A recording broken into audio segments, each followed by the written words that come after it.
All right, hello everybody, and welcome to Answer the Call, the call-in show where we talk about Star Citizen with myself and Croncy, your weekly hosts of the show, I guess. And I've actually heard, Croncy, people asking like, "Hey, when are you going to have other guests on and stuff?" I think we talked about it briefly last week. We'll do it eventually, but right now the whole point of this was to. This is what we do. And bringing Croncy on was to have to avoid always having to have a specific guest if there was nothing to talk about. So that was kind of the idea there. Eventually, I think we'll do it. But right now, there's just so many things that people who want to call in want to talk about. And there's so many things going on that, you know, maybe during the holiday break-ish time when things are slowing down on the CIG side, maybe we'll do that. But we have tons of topics today. Today's show is titled Patches, Nerfs, Ship Sales, but is it ready? That could be sort of what we talk about, but basically it's just there's a lot of things going on, and the PTU is still pretty messy. So the concerns from last week still are there, but it's gotten better. Right? Yeah. It is nowhere near as doomy as we were last week when we were talking about it, which, to be fair, we were like a day and a half or 2 days into it. Yeah. But it was really, really bad last week. There's a lot more hope as of the last couple of days about this patch. Yeah. Agreed. I mean, what do you want to touch on first? Like, if you've been playing, what are some of the things you've been up to and what have you been doing?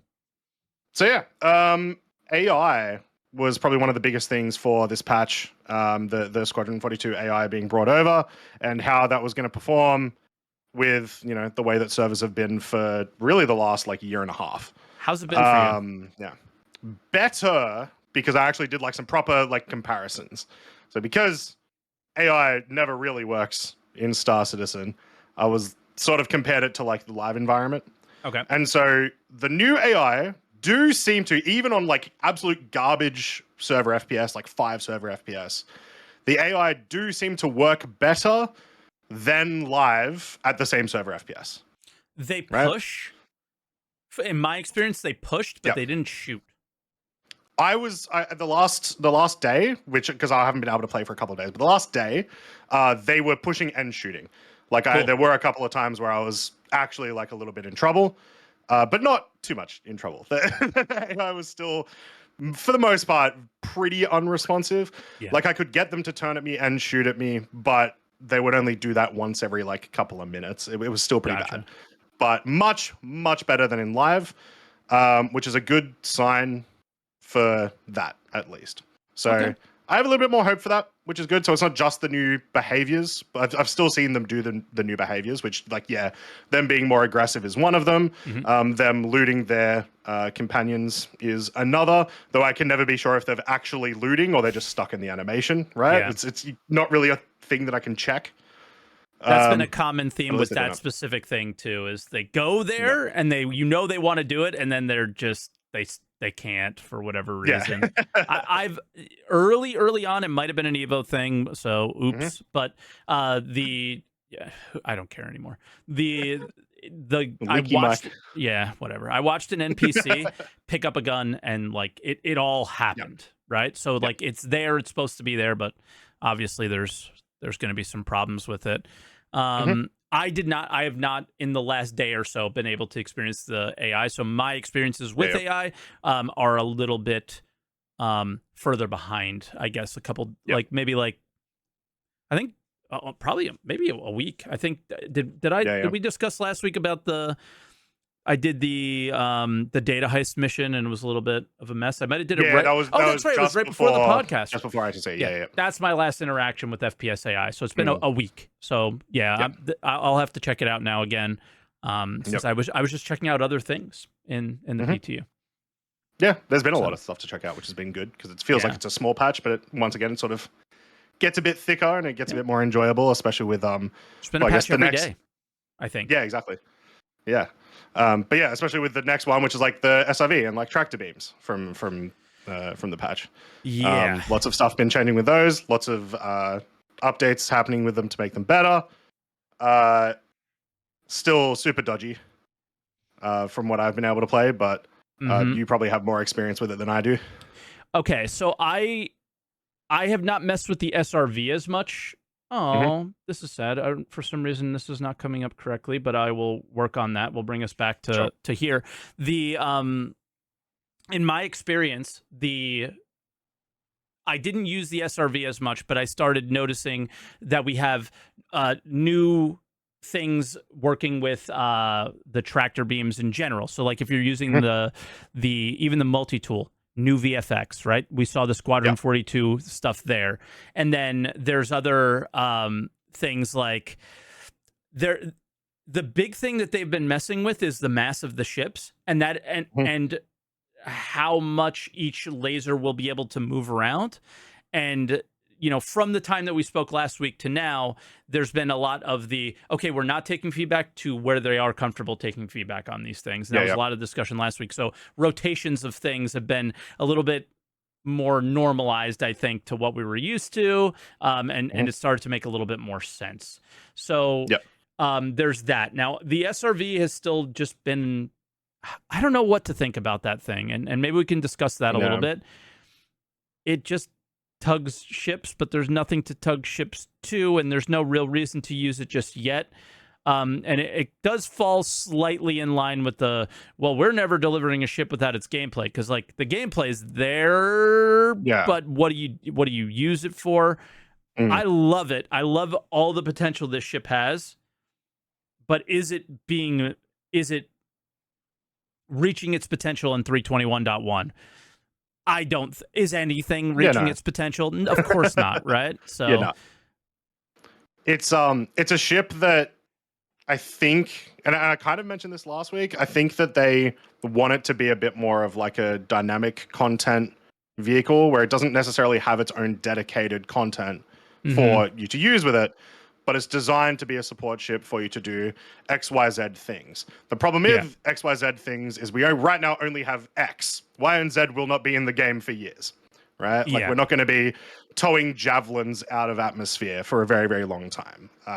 We are we're not even really using the SRV for cargo. We've got like way easier things to use to move like large bits of cargo around. There's no reason necessarily to move ships around. And then the only one that kind of I think makes it a little bit worth is the like moving asteroids, but we can only move the broken parts of the asteroids. So it's like, yeah, it doesn't feel great. If it had that extra, I guess, gameplay, then that would make it a lot more viable. But we'll see. There's also obviously they're still doing a lot of balancing with the tractor beams, so it's kind of hard to see where it's going to fit right now because it's not finished yeah. in that essence. But yeah, it And just that feels and like it's that in a weird spot. and that balance is going to exist for a long time. The big thing Yeah. that's been super super weird is the mass. So Yes. they've been adjusting the mass of all these ships, but then this mass is also having knock-on effects of like how fast the ship can fly in atmospheres, like all sorts of Yeah. crazy stuff. But even so, like this feels like a very weird patch where we're going back to a little bit of what we talked about last week, where Mhm. things are what we talked about at CitizenCon is no longer a thing. Like this live patch is definitely a a work in progress testing build. Like we're not treating live as live. Like a lot of Mm. these discussions of that is it's still very clear that live is still very much a testing environment, which has always been the case and Yeah. Yeah. not gonna change or whatever. I know the way I phrased it earlier is a little bit weird, but I want to see live as clean and as polished as possible, Of and course. we're just not getting that in this patch is what it seems like, and that's okay, um, because I think it is important to just start hammering in the features from Yeah. Squadron stuff and from I guess CitizenCon and maybe a Yeah. little bit earlier with this tractor beam I will things. say, in regards to that, at least like one of the main things we were complaining about last week was the massive amount of crashes that we were having, tons of 30Ks and stuff like that. Stability of the patch seems great. They might be operating at low server FPS, but I was able to play today without a single crash to desktop. Same thing with the other day. Played for 5 hours, no And crash. even I if don't you think I had did, one 30K. and the Like, best yeah. part is even if you did, the crash recovery is working. Yeah. So if Yeah, so anything comes out of done this great. patch, yeah, exactly. Anything comes out of this patch that's good, it's that, right? Yeah. If you don't mind, I mean, I guess what I'll do real quick is pause it maybe right there. I think hopefully this is good and visual for you guys. One of the changes that is improving, I think, with the tractor beam stuff that I want to talk about, the mass of every item is right there on the screen. And it is different for each commodity. So 1 SCU of scrap is a different weight. Maybe I can back it up 10. I guess this is a good example. This is a 2 SCU container, right? This is 100 kilograms versus, what was that, 48 or something? So that one was a slight difference, but gold was significantly heavier than other things. So there's a difference there. Somebody in chat goes, that's cool, but what does it mean? Well, what it means is the multi-tool tractor beam may not be able to move 32 SCUs of one thing, but it might be able to move 32 SCU of another, right? So it's creating this, I guess, leveling or progression system with certain tractor beam types and stuff like that. So it's them laying the groundwork for, can this tractor beam hold this? Can this tractor beam hold that? And all those things. So you kind of see where their mind is, although I don't think it's fully functional, but they're putting it out there. So I think it's kind of cool to see those things. Eventually, if people don't know, the mass of these commodities are supposed to play into the mass of the weight of your ship, the mass of your ship, and how much, how easily you will be able to leave atmosphere, things like that, right? So pulling a whole sea into atmosphere is really not supposed to be a thing that you should be doing with full cargo. Yeah, it's been a big thing for a while that a lot of people didn't realize that massive ship actually mattered. In the racing community, it was a massive deal, right? Yeah. You would make sure that your small races had as little mass as possible, because then you'd get an extra 10, maybe 20 meters a second at your top speeds and stuff. Since they've been doing these changes to masses, and now that we've actually seen those impact ships because of that, which has been, sort of what you mentioned, it's been an interesting thing. The fact that it also works for cargo means that it's literally, there's like one step missing of just like, all right, cool. So make cargo grid, count mass, and add it to ship. Done. Yeah. Right? So it's laying the groundwork for all this stuff. It's huge. It's actually a really, really big deal for the future of the game. Even if they're just showing it visually representing, and that's it to us for now, that's okay. It's just, it's another layering on top of the communication from CitizenCon of like, this is the game that we want you to be playing, and making it very clear. It's another example of, this is something they always wanted to do. They're working towards it, and we can see them working towards it, and that's a great thing. Before we move on to callers, because there's a couple people who do want to talk about tractor beams. Is there anything else about tractor beams that you guys want to talk, that you specifically want to talk about? Because I guess the only thing I want to bring up is there was a time where the SRV couldn't move a big ship, and now we're back to being able to move hull Cs. So it is definitely in flux of what is going to happen and what's not. So I don't know if there's anything else. It's just balancing stuff. They're going to be balancing stuff for a while. Don't worry about it too much. If you get mad that you can't pick up something, just wait till next patch. You probably can. Don't worry about it. Yeah. Okay, cool. So with that said, I will bring in our first caller, who will be Simon. Simon, can you hear us okay? You have yourself muted, Simon. Yes. Everybody does. There we go. Yeah. Right, there we go. Howdy, Simon. Hey, how you doing? Good. Yourself? Pretty good. Great. I was just watching the stream, and it's like a few seconds behind, so it kind of Yeah. scared me. All good. Oh, and I got to get used to this system. But what do you want to talk about? I mean, we touched on a few things around the tractor beams. Is there anything else that you want to add to what we said, or anything specific that maybe we missed?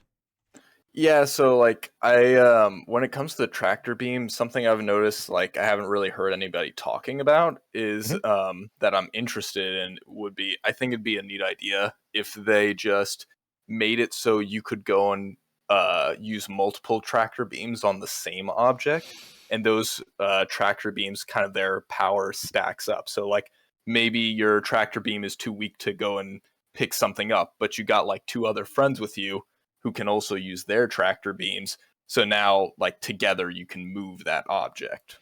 Yeah. Okay, so have you played Yeah. recently? Because I think you're going to touch on this, and then we have a developer Yeah. in chat, Phil, who is Yeah. like producer for all the gameplay stuff. He says you can. Oh, you can. Yeah. Yeah. That's why no 'Cause- one's talking about it.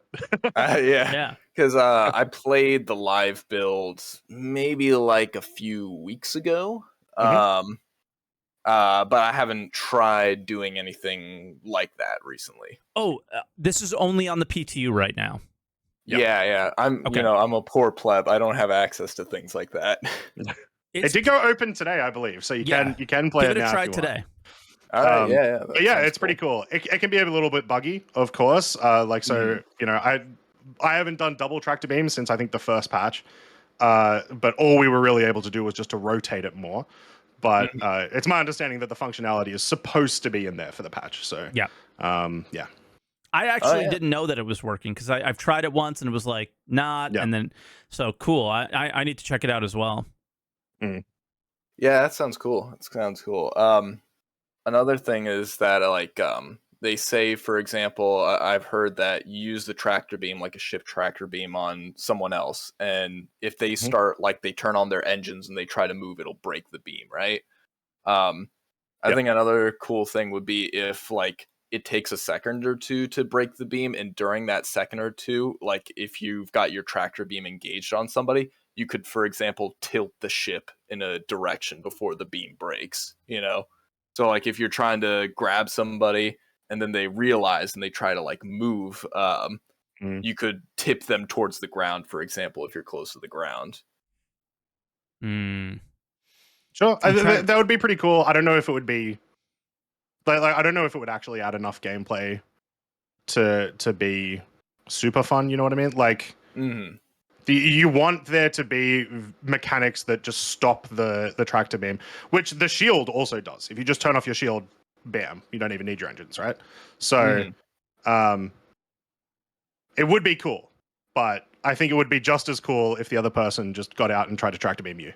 So yeah. And, the last thing that I wanted to mention with the tractor beams is I'd like to see someday being able to do something like get one of the more powerful handheld tractor beams, right? And I'd like to be able to go and stick to the outside of somebody else's ship, for example. Maybe use the oxy torch and start cutting and go in. Yeah, that would be cool. Maelstrom, theoretically, maybe. that could be possible with EVA 2.0 theoretically, right? Because we're supposed to, as far as I understand, we're supposed to keep our momentum. So like right now we don't. Right now we only have like X amount of momentum that we can keep, and then we stop. Yeah. But in an EVA 2.0, it could be theoretically possible that we can grab onto someone and they're still traveling like 1,000 meters a second, whatever, and then cut them. I mean, maybe. I think that's actually a pretty reasonable thing to happen. That would be insane. That would be so crazy. It would add like a very interesting level of gameplay, especially for like if you're pirates going for one of those bigger ships that's kind of like slower to turn and slower to maneuver. Then you may have to deal with pirates jumping off their ship and, you know, going and sticking to yours and starting to cut through the hull to try and get in. You could have these great train robbery type things where it's like you're chasing a caterpillar in space and trying to jump onto it. It'd be sick. 100%. Get on it, CIG. Here we go. Yeah. Something I'm uncertain about though is like you're gonna have to have some kind of counter gameplay for that, right? So I'm wondering how you would go about doing that. Well, once again, if your shields are on, I guess. But like, either way, for sure. I mean, you don't need a counter gameplay for that necessarily, because the counter gameplay is, I'll hang around in the ship and then, hey, I'm in the third person and I see you enter, I can shoot you from inside the ship, right? I'll just go get my gun, whatever. That is the counter gameplay. Yeah. Guns are the counter gameplay to tractor beams. True. Somebody asked, can my tractor beam stop bullets? I'm gonna go with no. Ooh, but that would be insane. That would be insane. I mean, we know that they can grab missiles coming out of missile bays and stuff, so it gets pretty crazy with some of this stuff. But yeah, man, I don't know. I'm so excited for what this could be. With so many what things. potential extra things could be added just because we have this this ability now. Yeah. Exactly. They had the functionality, and then we kind of find all the crazy interactions that can happen with it. And yeah, I'm excited. And then we tell Elliot to make that mission. Yep. and then he makes it, and the economy breaks. So yeah. But Yeah, sorry, go ahead. Nope. Go ahead, Simon. Yeah. I was going to say, I just really want to see them adding ways for me to get onto a ship without it being soft deathed, like in the middle of a battle or something like that. Because the way it is right now, it's like I have to soft death your ship before I have any chance of getting on there and doing anything, you know? So Fair as enough. long as we're in the middle of a battle, I never have to worry about a border, right?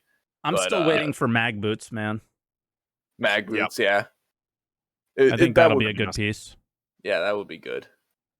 Yeah, but I don't know, Simon, is there anything else you want to touch on? Because we got one more person who wants to talk about tractor beams before we move on.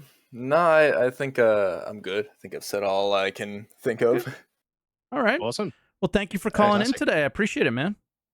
Yeah, thanks. I appreciate you having me. Of course. All right, No we'll catch you worries. soon, Simon. Have a good one. All right, see you. Bye now. All right, so that was Simon. We do have Gadoobadish, who plays with a Void Dude, who's also in the queue a lot. Yep. And funny story about Gadoobadish is one time he was like, "Hey, Mike, can you add me to your friends list?" And I said no. And it's become a meme, and I've never added him since. Ooh. Yeah. Ooh. And I maybe should add him after this. We'll see if he's cool. Ban him. Hey, Gadoobadish, how you doing? Can you hear us? Hello. Wait, I gotta mute the stream now. Oh god. Dude, that's why I talked so long about you, so you knew to mute the stream. Yeah. I was just. I was hoping it would catch up. Yeah, I'm a little bit brain dead at times. So, Croncy, can you add me to your friends list? I will. Mike's salty, so he has to make sure you don't get in. Exactly. I'll let everyone in. Yeah. I was just listening to what Simon was saying, and that shit sounds awesome. Have you guys played Sea of Thieves before? Yes, a lot. Well, one of my favorite things in that game is the ability to like jump into the sea when you're being chased and board someone else's ship, right? And that's like it's a huge part of the gameplay. And having that in Star Citizen would just be so cool, right? Yeah. Actually being able to board without soft death. But yeah, anyway, tractor beams. I just got into the PTU with Wave 5 or whatever because they never let me into the earlier waves for some reason, which is sad. Because you play with Void. Yeah. It has nothing to do with your concierge level. It's because you play with Voidy. Yeah. No, I mean I've only bought the game package. I bought it at the cheapest possible. So yeah, I'm definitely a pleb. Never subscribed, never anything. Dude, you're the smartest person in the room. I know. Everybody thinks that this is a bad thing, but you're literally we've the got all smartest these person here. ships and subscriptions. No, I'm always really happy to be able to say that because I've played Star Citizen for a little over a year. Like I haven't been involved in the project for very long. I played the free flies before that on like a laptop with a 2070, and it ran like shit. Yeah, but it was like it was something I looked forward to. It's like every 3 months there'd be a free fly, and I'd be like, "Whoa, I get to play Star Citizen at 5 FPS, right?" Now I have a proper PC and I can actually play the game, so it's a lot of fun. Nice. But yeah. Now you get 15 FPS. Yeah. Look at you. Look at you. But it is a testament to the point that you don't need to spend a lot of money on the game to have fun in the game. And if you spend a lot of money in the game, you'll still get all the bugs. So Exactly. But I don't know. What did over the week or so, tractor beam wise? I guess I'll ask you this: did you enjoy or notice the changes of like, all right, I'm able to rotate things a little bit better, and I do enjoy moving ships around with ships, or did you like the movement of cargo if you did any of that? Just in general, I mean, you could touch on any of those or anything else, but I was just trying to kind of bring it back to tractor beams a little bit. Yeah, sorry. No, it's okay. I mean, it's whatever. It felt a lot better. I don't know if that's just PTU because PTU servers and whatever, it's always different. I definitely like the VFX. Seeing what they had for the Squadron stuff in the game was like kind of exciting. It's a small thing, but it's still cool. But yeah, the feel of it, the fact that it gives you the mass of an object is really cool and useful and interesting for the future. Yeah. You were saying before, different commodities have different weight. So in terms of fuel usage, will that have an effect one day? Will it have it as in like for cargo hauling or mining or something? Sure. Yes. Absolutely. It already, but once they connect it to the actual ship's weight, it will 100%. Yeah. Because right now, when ships become less weight or more weight or whatever, it right now affects your fuel usage. So it's just, they just have to be connected, because everything that I've seen is that still right now, cargo does not affect weight. But they've said constantly that it will. That they want it to, just think about if you want to get really, really imagine, you can, and go, all right, well, I watched the engineering panel at CitizenCon and like these, all right, well, we're only going to have so much power usage on these bigger ships. And then if I decide that I'm going to fill it up with cargo, well, okay, am I going to have to route a lot more power to engines just to be able to use this thing? And what am I going to lose for that, right? So like once you start thinking about all the layers that can tie into this, which, you know, who knows, that can be a few years from now, most likely, to really tie everything together, is the effects that just something simple like that could have are actually quite great. Yeah. But again, it just comes down to it's Star Citizen. You know, we can talk about this now, but the reality of it actually happening is probably very unlikely in 321.1, right? And beyond for some time. Not to mention, assume all of that also in a world of master modes. Which like so all of that will have to interact with that, not just engineering. Yeah, control surfaces. There's a lot of stuff at play there, but at least the numbers exist and they theoretically can be connected. Yeah, and you can just guess that it's like, all right, well, there's some I think the one thing that they always want to do is like preparation and preparing, and so now I can go, well, you know, I may not want to use that power plant. I may not want to use those. I mean, engines is not a thing that we currently interact with or change, but maybe one day, you know, thrusters of some kind would be a little bit different. I don't know. But it's going to create choices. Like I did a mining operation with my org. It was horrible. We did really bad. But the one thing that I wanted to play pretend and start thinking about was maybe we should tell people to search for a certain product. And or a certain commodity, right? And that commodity might be light, commodity might be heavy, and then maybe you choose what mining laser, what power plant, you know, what everything that you would use if this mass thing comes into play, right? What bags, mining bags you might use. It could be a whole thing. Never know. Yeah. Also, I want to mention, I'm interested in how it might or might not change Jumptown, as that's running later today, and I'm obviously excited about that. I mean, nothing yet, but future. Well, you'll get to move some wrecks out of the way. Yeah. And there's that, right? Honestly. Yeah. That well, you know what? That's a big change. Yeah. Actually, like, I didn't think of that. Jumptowns have been absolutely just like full of wreckage and really annoying. Specifically, last time Jumptown was up, it was just like it was pretty dead. I remember it was quite boring because no one was really doing Jumptown. And it was also impossible to get there because of all the wreckage. So at least we can move the wreckage now. There's also the option of like blocking one of the entryways, because there's two entrances, right?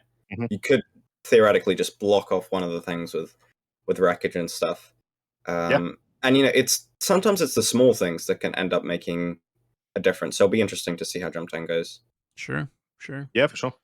All right. Is there anything else you want to touch on tractor beam wise before we move on to the next logical topic, which will be the salvage nerfs from what you just said, because that definitely affected Jumptown as well. Yeah. No, nothing too specific. I haven't managed to get too much of an experience with it. I have seen some cool stuff though. I think it could be cool in the future, definitely. All right, cool. Well, thank you, Gadubadish. Maybe I'll add you to my friends list now. Maybe.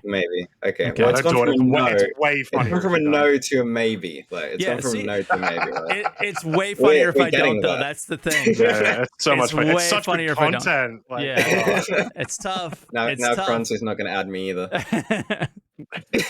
Anyway, I appreciate you guys hosting this kind of thing. I think it's really cool that people can just hop in here.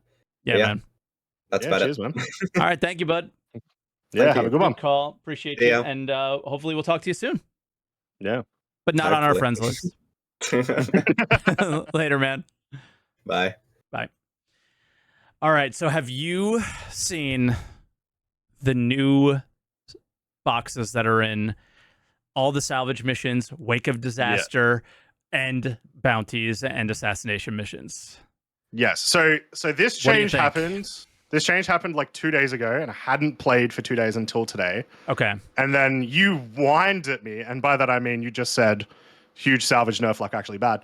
Yeah, I just told you. And so I was like, all right, well I got to check out at least one. So I went to one, and so only one, and so this is my only context. It was one of the MSR risky salvage missions. Okay, and I can guess what's so it's exactly the, in it. I bet Go. you I know exactly what was in it. Okay. There were either distilled spirits and processed food, and then there might have been one SCU of drugs, and it wasn't full. It was like maybe 5 to 10 boxes, most of it processed food, scrap, and then one thing of drugs. Am I right? So yeah, there was some processed food in there. There was some distilled spirits in there. How did and there I was know? 4 SCU of Altrusia toxin, which is like 5k a pop. Okay, well, the Altrusia toxin, you do tend to see more because it's the cheaper of the drugs, I think. Sure. Okay. Yeah. So yeah, I looked at that. I looked at the prices. It was about 30k worth of salvage cargo. Yep. So you take away the 10k that you're paying. If you're just going for salvage cargo, yeah, it's probably not worth your time to do that anymore. Do you know how I know? How do you know? Is that every single wreck at the moment? Basically. So Okay. the economy team came in, and this isn't speculation. This is what happened. Yeah, they said it on the monthly report. Yeah. But also Lars, the developer from the mission team who made these missions, was there while I was doing this and gave a little extra context. So Lars went to a wedding this weekend. I haven't talked to him, but so it was just a quick little thing. He was on the train and the internet wasn't working. So it's very simple explanation is what he gave. Is the economy team came in and said, there's a cap to what you can make. Yeah. And you have to make manifests that fit within that cap. So he only made a few because now instead of having random, like an algorithm, and they called it an algorithm in the monthly report, which is confirmed now to be complete fucking bullshit, is there's no algorithm. There are manually made manifests by a mission team developer. And it goes, okay, well, if I can only have this much, make this much, that's why there's so few boxes in there. And that's why there's so few valuable boxes, is these manifests have just been created manually. And he goes, I'll make a few more on Monday. And was totally, cool with taking feedback and like wanting to change it. But it's all got to be manual. And I'm like, immediately the first thing I think of is like, well, that's dumb. It's a bit it should be boring if it's manual. automatic. Yeah, that's why I said what I said, because now I know exactly what I'm going to find. There is a bunch of things that I don't like. I know what it's going to be, and I don't care about it. The thing that I hated was that it wasn't full. I don't mind that it's not full, but I would like the possibility of it being full, right? Like I would like to see, like, yeah, he's going to make some more manifests. Cool. If they make enough of them that it does feel like it's random every single time, then cool. That'll be good. That's my feeling exactly as well. Like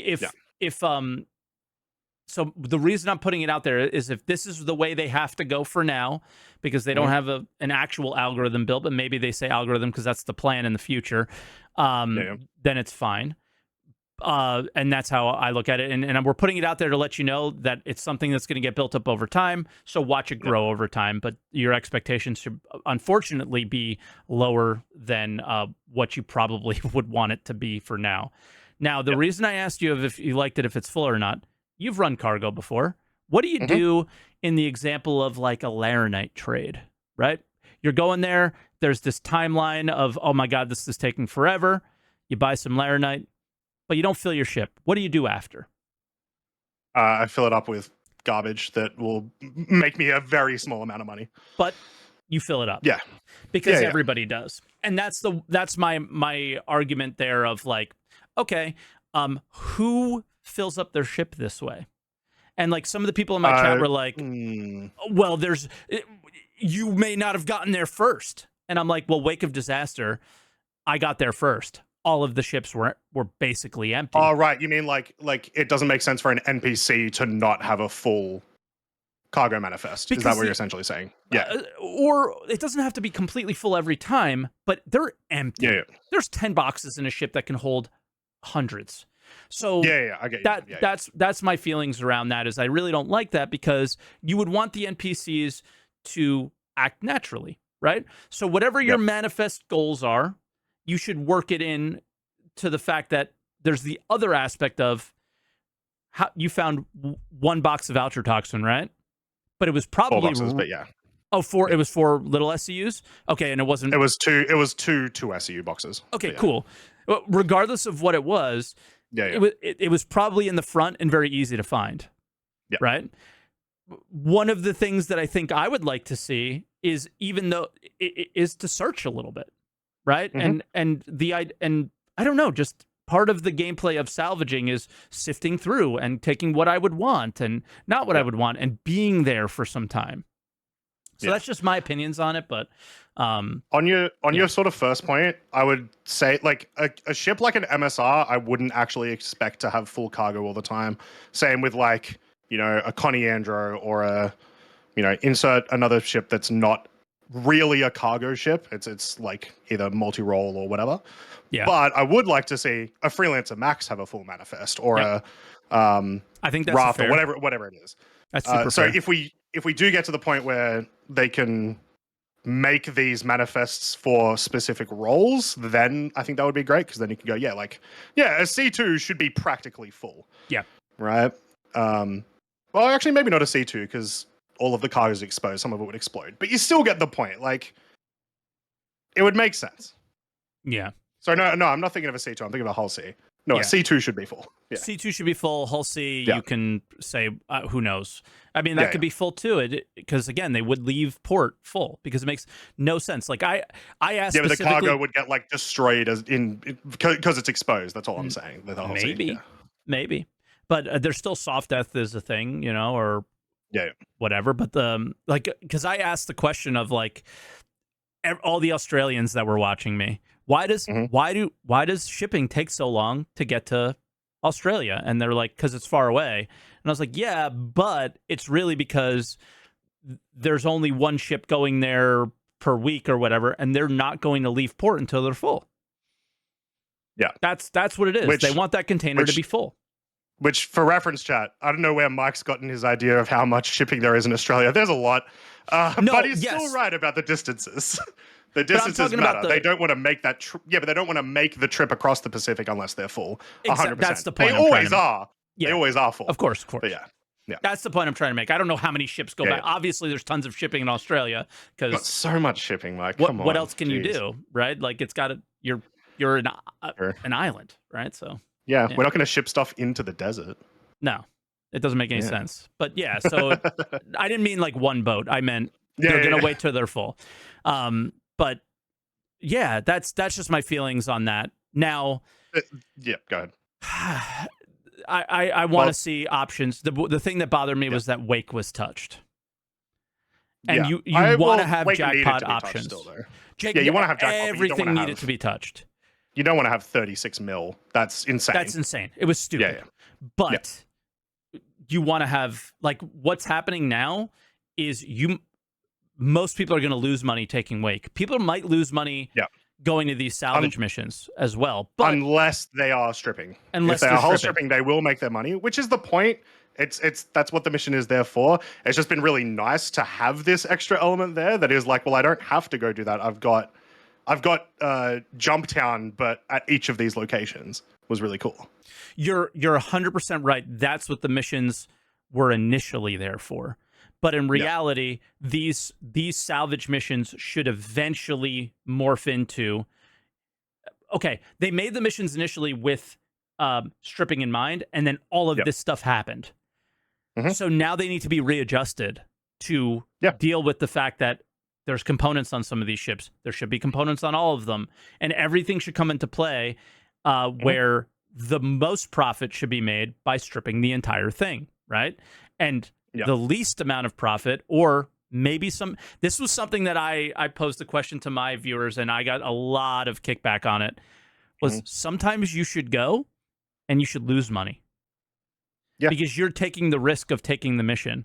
And there should be maybe an average profit of taking, 100 of these that, you're going to come out on top and significantly on top. But sometimes you should come and be like, this was a dud. And a lot of people didn't like that. They thought it would, like, these missions should just print money. And I don't like the idea of that necessarily. I guess it depends on how often you're going to encounter any sort of resistance at Wake, right? Wake is one thing. I when mean there's general salvage, just to be clear. No, so I'm saying, like, imagine Wake, no cargo, right? That would really suck, especially if you don't encounter any PvP or PvE, which I still reckon Wake should have some element of PvE added to it, just so it's a bit more exciting. And then you're just paying to lose money, go to a location and leave. That is terrible gameplay.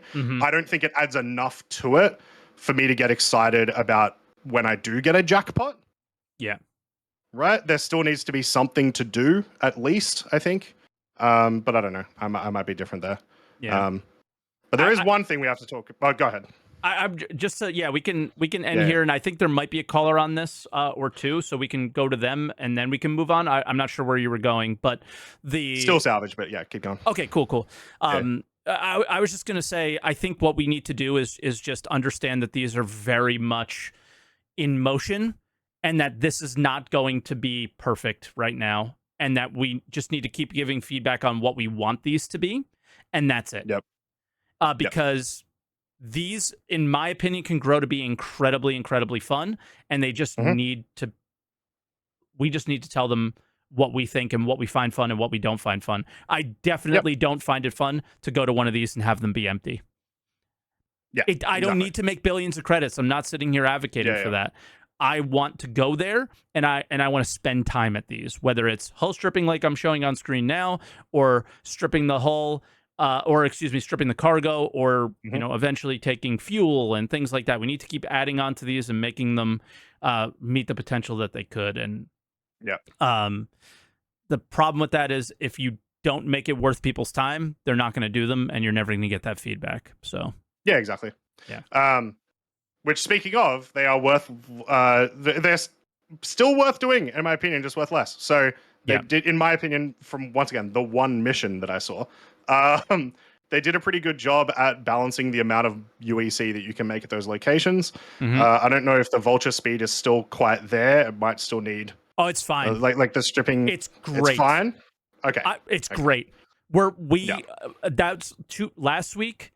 The org got together the day before our podcast, and we were firing out boxes faster than people can take them out. Like it was.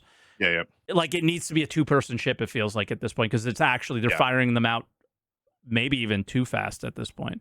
So it's great, actually. Like they're a moneymaker, and I love it. But it's just very fantastic. Yeah. Then I think it does sort of fit. It does fit now money wise into sort of that convenient area that a lot of other professions do. Of if the regular player does it, you'll make about 100K an hour. Like it's been brought back to that sort of size, which is I talked about that too. Is like that's always been the benchmark of like I would like to make 100K an hour doing anything in this game. And I guess real quick before we get to callers, I hate that's where we are. But I mean, it's just kind of where we are right now because we don't have an economy or whatever, right? And things are really messy. But I'm so curious what the next year is going to be like. They don't just need to dial down things like this. They need to potentially dial down a bunch of how much money we're making in general missions and what expenses we're going to have. It's going to be kind of crazy and it's going to be a wild time. There's going to be a lot of moving parts over the next year, I think, when it comes to this new economy team that's coming out coming out of here. I want to see us get to a place where we're doing missions. Like I am doing high-end bounties because Yeah. when I soft death the bounty or kill the bounty, the wreck has some cool shit in it that I want to, you know, and it's not just about the money. I can't wait till we're getting away from. I'm not doing it unless I'm making this much per hour, because that's basically where the game is right now. Yeah, not to mention in those calculations, they need to make sure that they put risk into the factor, which they have a very small amount, a little bit in some missions. But I mean, the one I'm doing now has 0, you know? Yeah, exactly. So, but yeah, let's get a caller in. All right, so we got Void Dude waiting that definitely wants to talk about Salvage nerfs, and then maybe one other we can bring in. One's going to touch on another subject later, so he can maybe talk about Salvage nerfs and something else. But Void Dude, hello. Oi. Hey, man. How's it going, guys? How's it going? Good. How are you? Yeah, pretty good. Thanks for having me on. Thanks for coming on. So, how are your feelings about all this? You guys, you basically touched a lot of the points that I wanted to kind of discuss. What actually happened? I haven't personally had too much time on the PTU. Been kind of busy, so a little bit sad. But I'm kind of prepped for some jump town a little bit later today. Nice. But Fair and the guys that I play with, Nerv and Fair and them, they literally did a couple of wakes of disaster, right? And they like barely broke even, right? I think it is, as you say, potentially possible to actually like lose money, kind of a thing. Should that be a thing? And I mean, this is the thing that we're always going to discuss. It's like, are they we didn't talking scrape though? 100% correct, right? So you've got to take into consideration your scraping and the future structural munching, right? Exactly. Like cargo in this particular case, the way Elliot's designed this mission, the way this whole thing has come together, is because this is to actually do salvage gameplay. It's like the loot pinata-esque nature of it is just a bonus, right? It's just like a sideline effect, right? Which was just ridiculously overtuned in the previous sort of patch cycle, right? So I mean, I did not enjoy the previous patch cycle as much as I normally enjoy the game, because it kind of destroyed Jump Town for a season, or I like to interpret these things as seasons. It destroyed everything, right? It destroyed piracy. It destroyed a lot of the kind of play interaction type stuff that I love seeing in the game. I mean, Pyro obviously made up for it. I had an absolute blast in Pyro the last couple of weeks or whatever it was. What a griefer you were! I saw your videos. Where's my Twitter thread, man? I saw a react of yours. You said I'm going to get a Twitter thread. I didn't get a Twitter thread, man. I don't know. I don't know what happened. I haven't posted on YouTube yet. Maybe that's why. They're the ones who usually get butthurt about things, is the YouTube commenters. So I need Voidy hate drama, man. Apparently it's great for engagement and views and stuff. It's not. I hate Voidy so there you much. go. I'm getting there. I'm getting so there. cringe. So yeah, I mean, also earlier in the stream, before you guys even started the ATC stuff, it's like you were talking about how massive is it that we're getting freaking the first iteration of the structural munching, like in the next patch or something, right? Isn't it on the release view? Like it's there. So who knows how that's going to be tweaked and how much that's going to earn you and stuff like that. But yeah, the way that the current salvage stuff is working, I mean, it is sad that Wake got touched, as Salty put it, right? It's like you know the way that I play the game. It got touched. Yeah. It was just overtuned, right? They just went too hard. I would expect to go to one in every. Actually, Croncy, you put it in a very good way. You said, you don't always want to strike the jackpot, right? It's like there has to be some kind of balanced nuance to this. It's like you're playing the game for 3 hours. Your session's going to be about 3 hours long, right? Within those 3 hours, depending on what you're doing, you want the ebbs and flows of, okay, cool, that's average.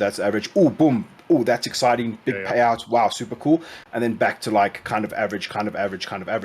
And that's what makes a lot of games addictive and fun, right? It's like whatever that pattern is that they've got, because Star Citizen is such a physicalized beast, and the way that they put these things together, who knows how this stuff is going to like sort of take shape. But yeah, it's I'm kind of waffling. I'm losing my train of thought. You guys have got to rail me in. No, you're good. That's the part of the game that I was like, damn, when they made when they said that they were making manifests, it was like, okay, that's where I think it sounds like a bad idea initially, because it's a lot of manual work up front. But then when you can apply a certain manifest to appear a certain percentage of the time, then you start to get your ebbs and flows, right? So it Yes. starts to make more sense when you hear them say that that's how it was. So it can get to that point that you want at some point, but we're not there yet, I guess. Yeah. I Do mean, we something. Sorry, Croncy, do carry on. just on something that you said really earlier about like it might not be like they're making it make less money, but we've still got munching coming in. Do you think they balanced it for munching? I don't think they did. I doubt they really know how much they want munching to make yet. Now the economy team might have the first dibs on that and say like, well, this is what we want it to make based on the economy, and that's kind of what I hope. Can I jump yeah. in real quick? Because Torsten Yes. is here, and he's saying he's going to leave if we keep calling it munching. We have All right, to call structural it munching salvage. it is. So He said he was leaving. So yeah. all right, structural salvage. We don't want anyone in Sorry. trouble. Yeah. But yeah, so do we think that structural salvage has been pre-balanced? Like do they know how much money we're going to make from it yet? Maybe, but that's probably the last thing, right? Yeah, I would assume so, right? It's so hard to say, right? Unless they provided actual clarity. But like, it kind of, the more I think about it, the more I'm leaning towards it has to be. But the way that they've swung this just seems so extreme. So maybe there is a bit of anticipation here, and this massive swing does make sense because of the anticipation of salvage munching. Salvage structural disintegration. Structural salvage. There we go. Oh, sorry, just hold on.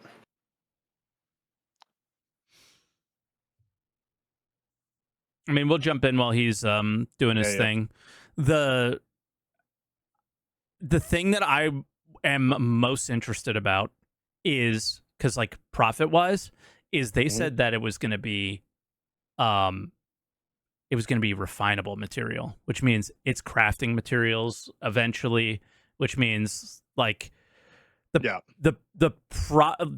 profit or the usability per ship might be different.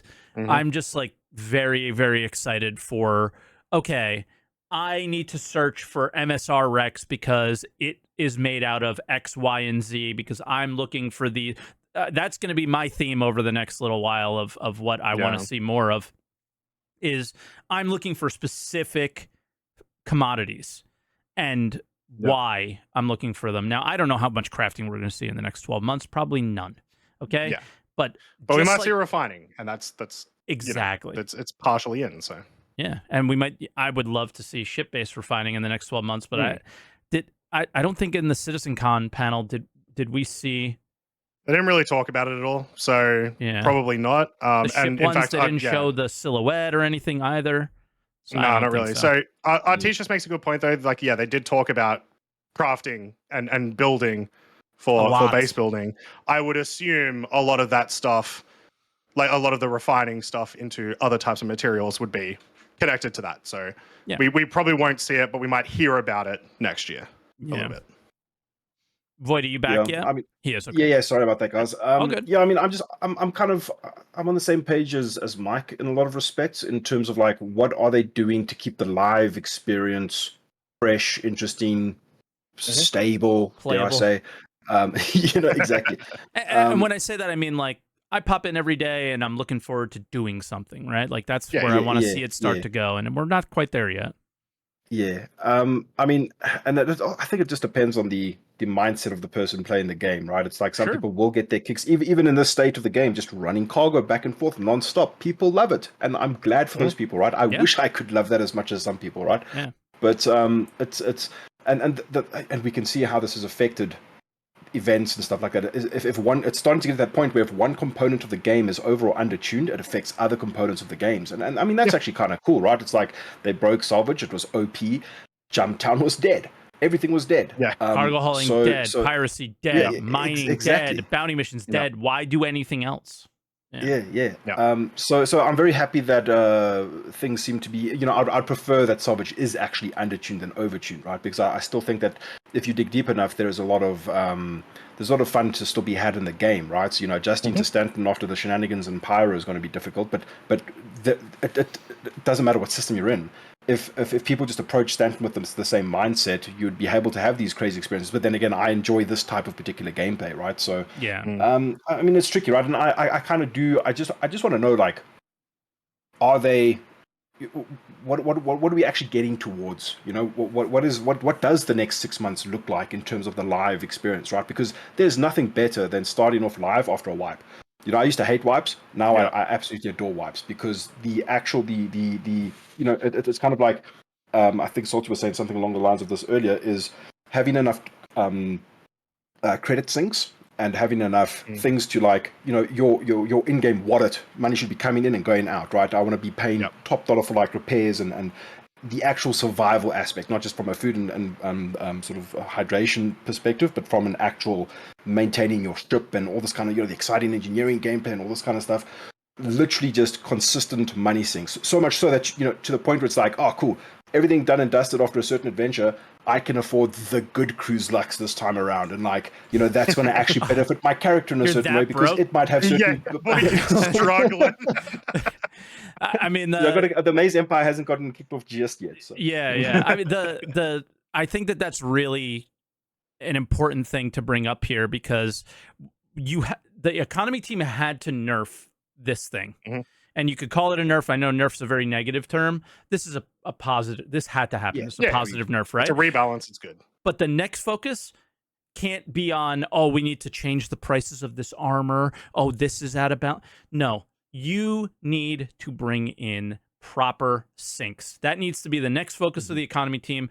I don't care what year we're in. I don't care what state the game is in. The next step needs to be, what are my gold sinks? What are my hangar fees? What are my costs of whatever? I don't care what it is. I want to start seeing some of these things, because it makes the game Exactly. Why is nobody playing? Part of it is because everybody has too much money. Why does everybody have too much money? The salvage stuff was unbalanced. But guess what? Everybody has too much money at some point in this game anyway, because there are no costs to anything. So I would like to say, because the economy team wouldn't be the ones making the sinks, but they would be the ones deciding, like, how do our funds look in the future? Yeah. Right? So it's one of the only teams that I would love to see a concept video from, of just like, all right, cool, what do you want us to do with our money in a couple of years' time? Right? So where do you see us using every little bit of cash? Yep. Because we want to know. Is it just going to be base building? Okay, that doesn't sound super fun. Let me know. Yeah, like that I was gonna say, and I'm sorry I've been very interrupty today, so I'm gonna apologize for it now and be better for the rest of the show. But the thing that I wanted to see most at CitizenCon was just a talk from that team. And given the theme of CitizenCon of, like, we're laying out a lot of our design principles for this game in the future, and them not being a part of it was not cool. I was really bummed out by that. I think that was still too new, is the unfortunate part. They only really started doing work in August, and but if we don't see something ISC, at some SCL, point next year, in an ISC and an SCL would be great, actually. Let's meet the team. Come on, Jared, let's do it. Q&A, I mean, it could also just boil down to the actual types of developers that happen to make up a team, right? The economy team could be filled with guys who just never want to be on camera, and they're just like, no, I'm happy. This wasn't part of the job description. I just want to chill.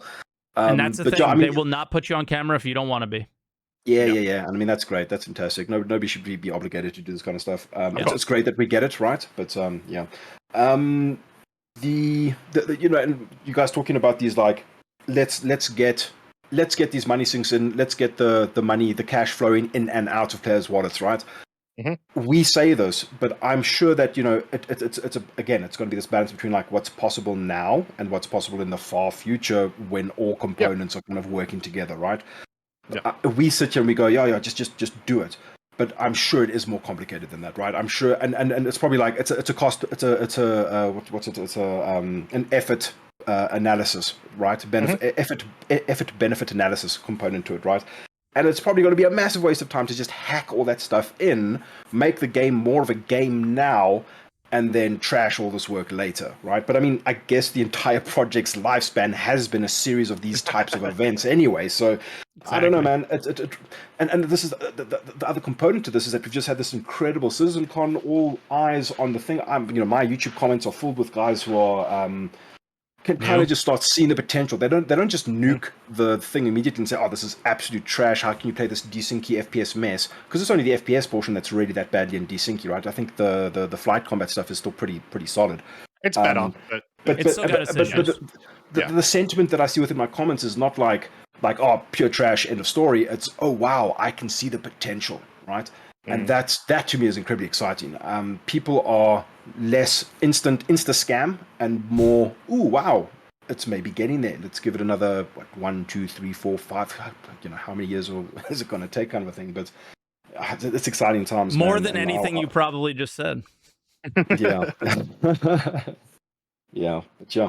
But yeah. Anyway. Yeah. All right, Voidy. I mean, I'm looking forward to the future though, and that's a big Same, difference, right? So that's a big difference to what we had. But if you guys don't know Voidy, Voidude streams on Twitch under the first name, and then posts on YouTube under the second name. So I put up both there so you guys can check him out. And what a legend. on YouTube as well. I don't know if he streams on Twitch though, so you might know. No, he's not streaming yet. I've got no idea how he got into my inner circle, but he's there. He's part of the furniture now. You let him on your friends list, man. And just so you know, Voidude told me not to put him on the friends list, so that's all I need to know. That's where it all started. He's doing some pretty cool stuff on YouTube. So yeah, he is. Also, guys, check out Good. He's very entertaining guy. Alrighty, Absolutely. But guys, thank you so much. I appreciate it. Croncy, good to talk to you for the first time. I enjoyed it. Yeah. All right, Voidy. Great. Appreciate it, man. Thanks, guys. Be good, man. Talk to you soon. Bye. All right. We have one other person that wants to talk about Salvage nerfs and price hikes. So we'll wait for the price hikes on them. And maybe we'll go there. So they've raised the prices of some ships. I don't care. I'm of the like, who cares feeling. Is if you're buying spaceships still at the prices that some of these things are at, then you must be a streamer, or you're an idiot, or whatever. You're falling for FOMO. Yeah, sure, same thing. So we had some ships go up in price. We had the Anvil SF8CM, which is a Super Hornet, go up by $5. Okay, $5, whatever. RSI Constellation Taurus up by 10. Constellation Aquila up by 5. I think the Aquila and the Taurus are something that they had done previously, but didn't tell anybody. That was one of those sneaky ones that everyone got pissed off about. Actually, I think the Hornet, Super Hornet as well. They did a sneaky one. Everyone got mad about this, and then they were like, okay, we're going to give you some really far out time on it. The Avenger and the Cutlass were like the two big ones, but yeah. Yeah, because they were like commonly CCU'd, and the CCU community got really bad. Yes, there's a CCU community. What? There's that. Redeemer only up by 5. The whole D up by 100 because the whole C went up by 100, I think. Yeah, the whole D was essentially cheaper than the whole C. Yeah. Like, dude, these are some of the ones that, like, I don't care, but when you see something go up by 100 that isn't in the game, those are always ones that are just like, what? I know they're trying to fit them in to some sort of place within, like, because they're constantly raising prices of things. I don't know. Do you have any thoughts on it? Like, I do not care. Period. I think it's interesting, but it doesn't like affect me. You know what I mean? So the whole D and the Orion, they went up because of money. They want more money, essentially. The whole D didn't necessarily have to be more expensive than the whole C, but it makes a lot of sense for it to be. So that's why it got changed. Pretty much no other reason. The Orion most likely went up in price because we're going to see the RSI large mining ship, most likely next during IAE. Yeah, so which makes the reason that they're doing that, price-wise, it does make it scary for sure, because they're obviously trying to make more of a space between the Mole and the Orion previously. How much is the Mole? So now it's more. We looked it up. It was like 375 or 400, something like that. So the new RSI mining ship is going to be probably $400 to $500, most like, or $315. There you go. Not quite as much as I said, but still expensive. $400 to $500 probably for the new RSI large mining ship. Ships are expensive, and that What do I have to sucks, melt but now that's- for that? Yeah. I might melt my Galaxy actually. I don't know Ironically. what big I have left to melt. I might melt because I have like a bunch of small things that I was going to do for giveaways. I'm melting it all because I don't do giveaways really anymore. So I'm just going to melt all that and then have that in my hangar, I guess, because that's one thing that I'm obviously going to start with. Yeah. So. The other thing is, if you look at like all of the ships in concept and in Star System and whatnot, the Orion, by comparison, is 100% underpriced. Fair enough. Like they could charge a lot more for it. I don't want them to, but they could, and it would still make sense within the rest of their pricing model. It originally was small, and then it went to Idris size. I believe. It got a lot larger.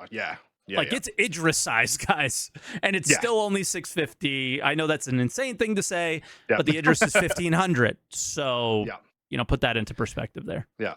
And then there's one other thing I want to talk about before I talk about those first 4 changes. Fair enough. Which is just that I'm glad they did this, because last time when they did increase prices as a surprise, hey guys, fun surprise, everyone lost their minds.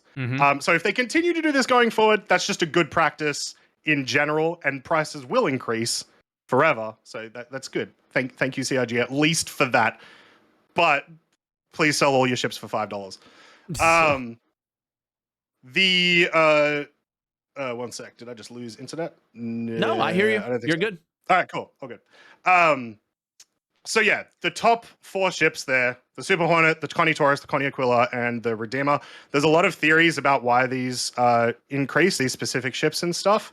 They are 100% going to just start increasing the value, the price of ships across the board over the course of the next couple of years, because inflation is insane. And it doesn't matter that these are a digital product, that all that stuff still carries down, and those prices will increase. The reason that they didn't increase all of them at once is because there would be a huge, like, everyone would lose their mind again and it'd be bad. But they can just do it over the course of time. The I reality, did hear one theory. Sorry, I'm still being interrupted. I'm stopping. Classic interrupty. There's no good like interrupty mic. I don't know what it is. That works. It works. All right, interrupty mic. There we go. The only one that I heard is that they've maybe increased the price of the Taurus by 10 to give it a bit more distance away from the Zeus, which makes a little bit sense to me. But then I don't know why they would increase the Aquila, the Redeemer, or the Super Hornet for the same reason. So I think it's much more likely that it's still just an inflation thing. But go ahead. I was just gonna say, like, you can. My argument against the inflation thing would be like, it's not my fault that you wasted all this money and time making the game whatever, but at the same time that doesn't change the reality that they have bills and expenses, and they want to make sure that they are paying all those bills and expenses and hiring more developers. Like, it's obviously all these things have happened. And again, nobody has a gun to your head. Every single ship we're looking at, except for 2 of them, and those will definitely be available in game at some point. Like, this is just stupid at this point to even consider buying any of these things. So yeah, it's just silly, But I'm going to mention this because I think I know why you said something about your internet. Twitch has been garbage lately, so if you are struggling to hear or things are buffering, it is not on my end. It is on Twitch's end. Refresh the stream and it'll come back, okay? Because it's just been like this for a couple weeks now for whatever reason. Yeah, very fun. The other thing that I heard, that very conspiracy theory was that they were doing this just to break up CCU chains. I think people give way too much credit for how much money they make through CCU chains, rather than like the first 4 ships that every new backer buys, which usually will go to like the 200, 250 end, right? Then they'll stop. So I don't think that's the case. But if it is, oh well. Just melt your ships. Who cares? Easy. I think people are putting a lot of weight into them thinking. I don't think they're doing much thinking when it comes to this stuff. I think it's straight up, we're going to raise prices of things, and they just do it. I don't think they're really worrying about the CCU people or that's part of their thing. But yeah, I don't know. So I don't know. I think we have one person who wants to talk about the ship price hikes. Maybe they're a CCUer. We'll see. Maybe we offended them. I'm going to bring them in, and but I'm going to run to the restroom real quick. So, Artesius, Oh, hello. of course it's Artesius. Hello, hello, hello. How you doing? It's been a long time since I've been on ATC. Yeah. Did I bring you back? No, maybe. Going over ship prices, I think the only thing that really matters with that stuff is like the bottom two is kind of justifiable. Like you can clearly understand why the price increases are occurring. Yeah. The only other thing is like I guess a lot of people as part of the community is like, hey, why these ships specifically are going up in price? And that's the only thing that I guess from a community standpoint really matters. But they've already said in the past, price is going to keep going up for certain things. So just deal with it, guys. If you want to spend the money, then be prepared to spend the money. No, exactly right. And like I've always, I mean, you've watched my stream. I always recommend new players don't buy anything other than a starter package anyway. Right? There's no real reason to unless you just think something is cool and you think that warrants the insane prices of these ships. Right? Yeah. And as far as like the CCU chain theory, I do a lot of CCU chaining myself. I've got like the Polaris at like $280. So that's a $500 saving effectively. Yep.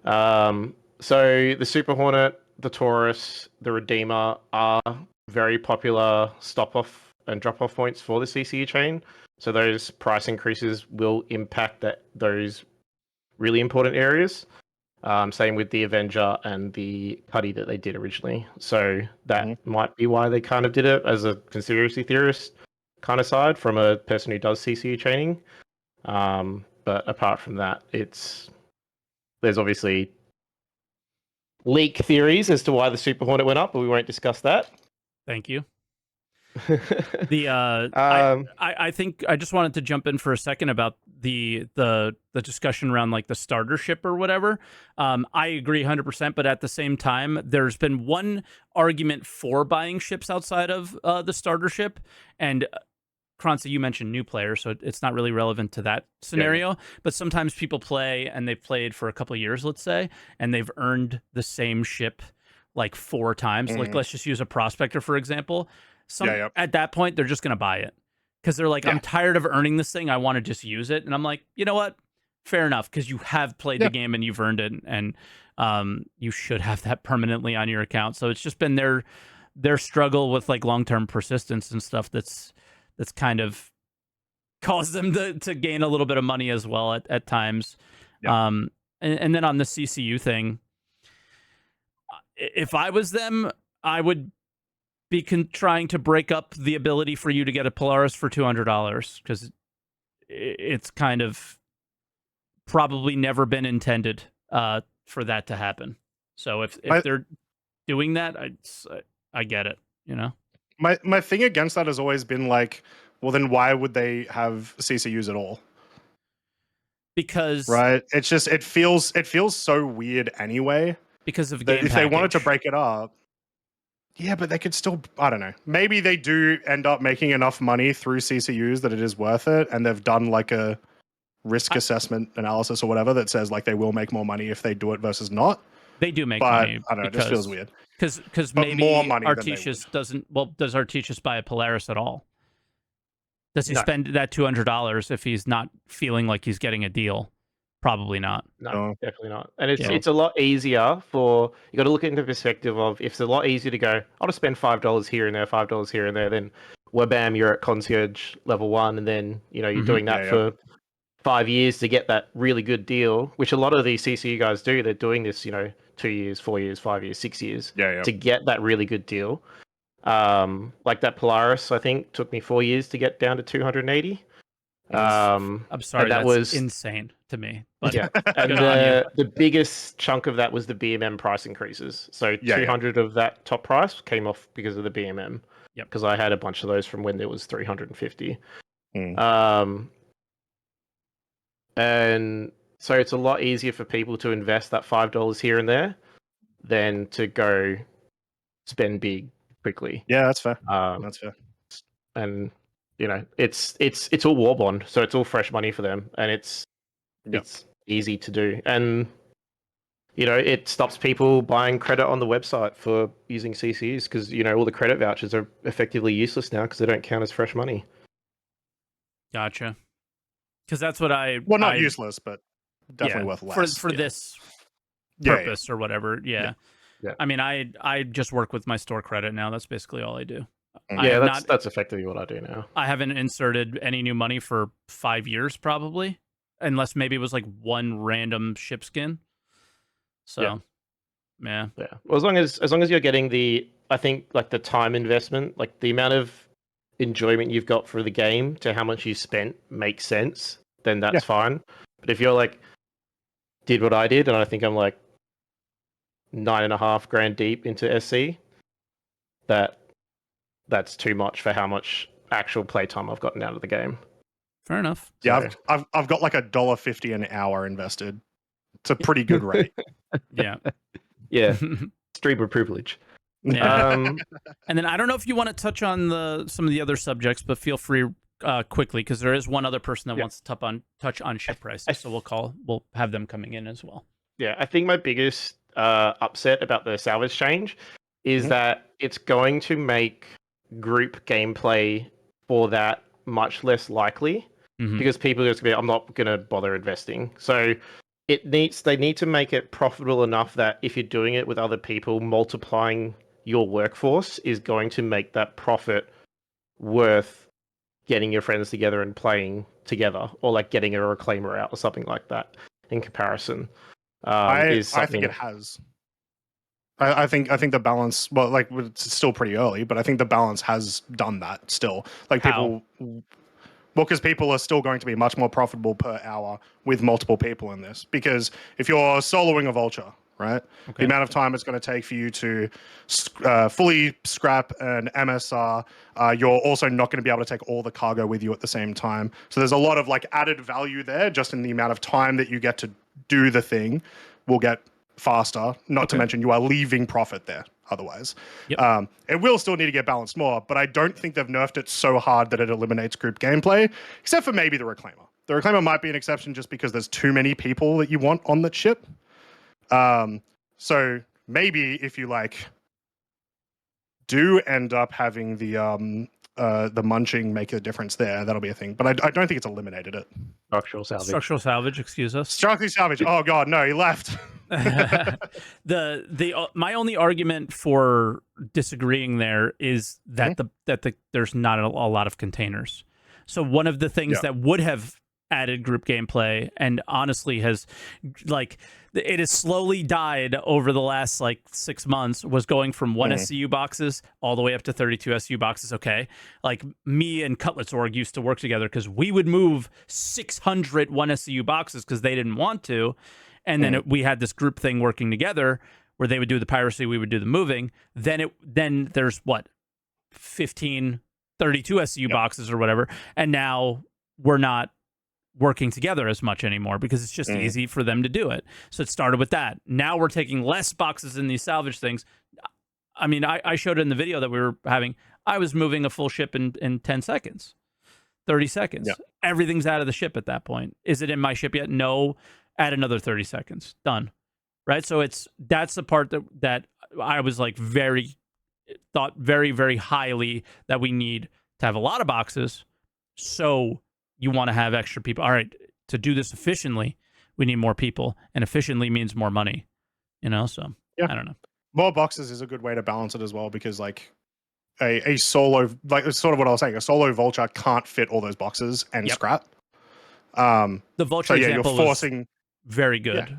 Yeah. You're forcing another ship to be there. But that's still sort of what I'm saying with I don't think they've eliminated it, but it is a little worse. But of course it is. They just nerfed it into the ground essentially. Yeah, sadly. But so we'll see. Maybe the manifest on Monday will be better. Yeah, I put my feedback out there. My chat seemed to agree with it. We'll see what you some of you guys think in the comments or whatever, and then I'll write something up. But yeah, they're definitely listening to the feedback, and I think this manifest thing will create a better situation in the long term, but in the short term, it's shit.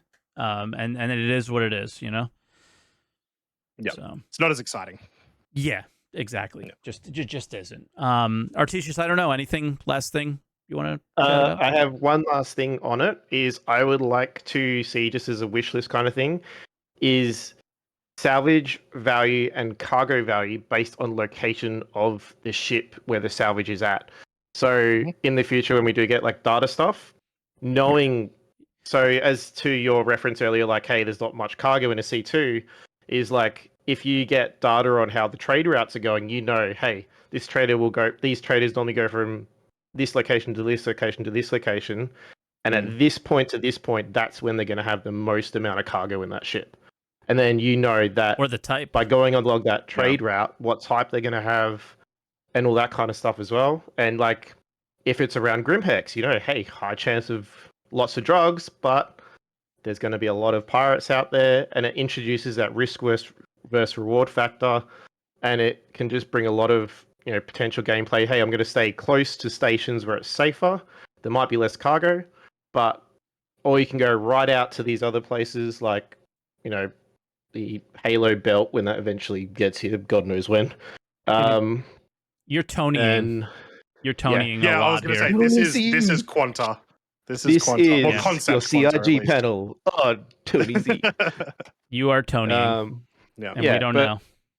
Yeah, so that could be a thing that they could do with these manifests. Go, Mhm. if they're the way that, I don't know, I'm not a game dev, so I don't know how this is working, but in this quadrant has these manifests. In this quadrant, they have these manifests. So I think that is something they could potentially do with their current system, because they know what spawns in what areas and what missions generate what in what areas. And Elliot, get on it.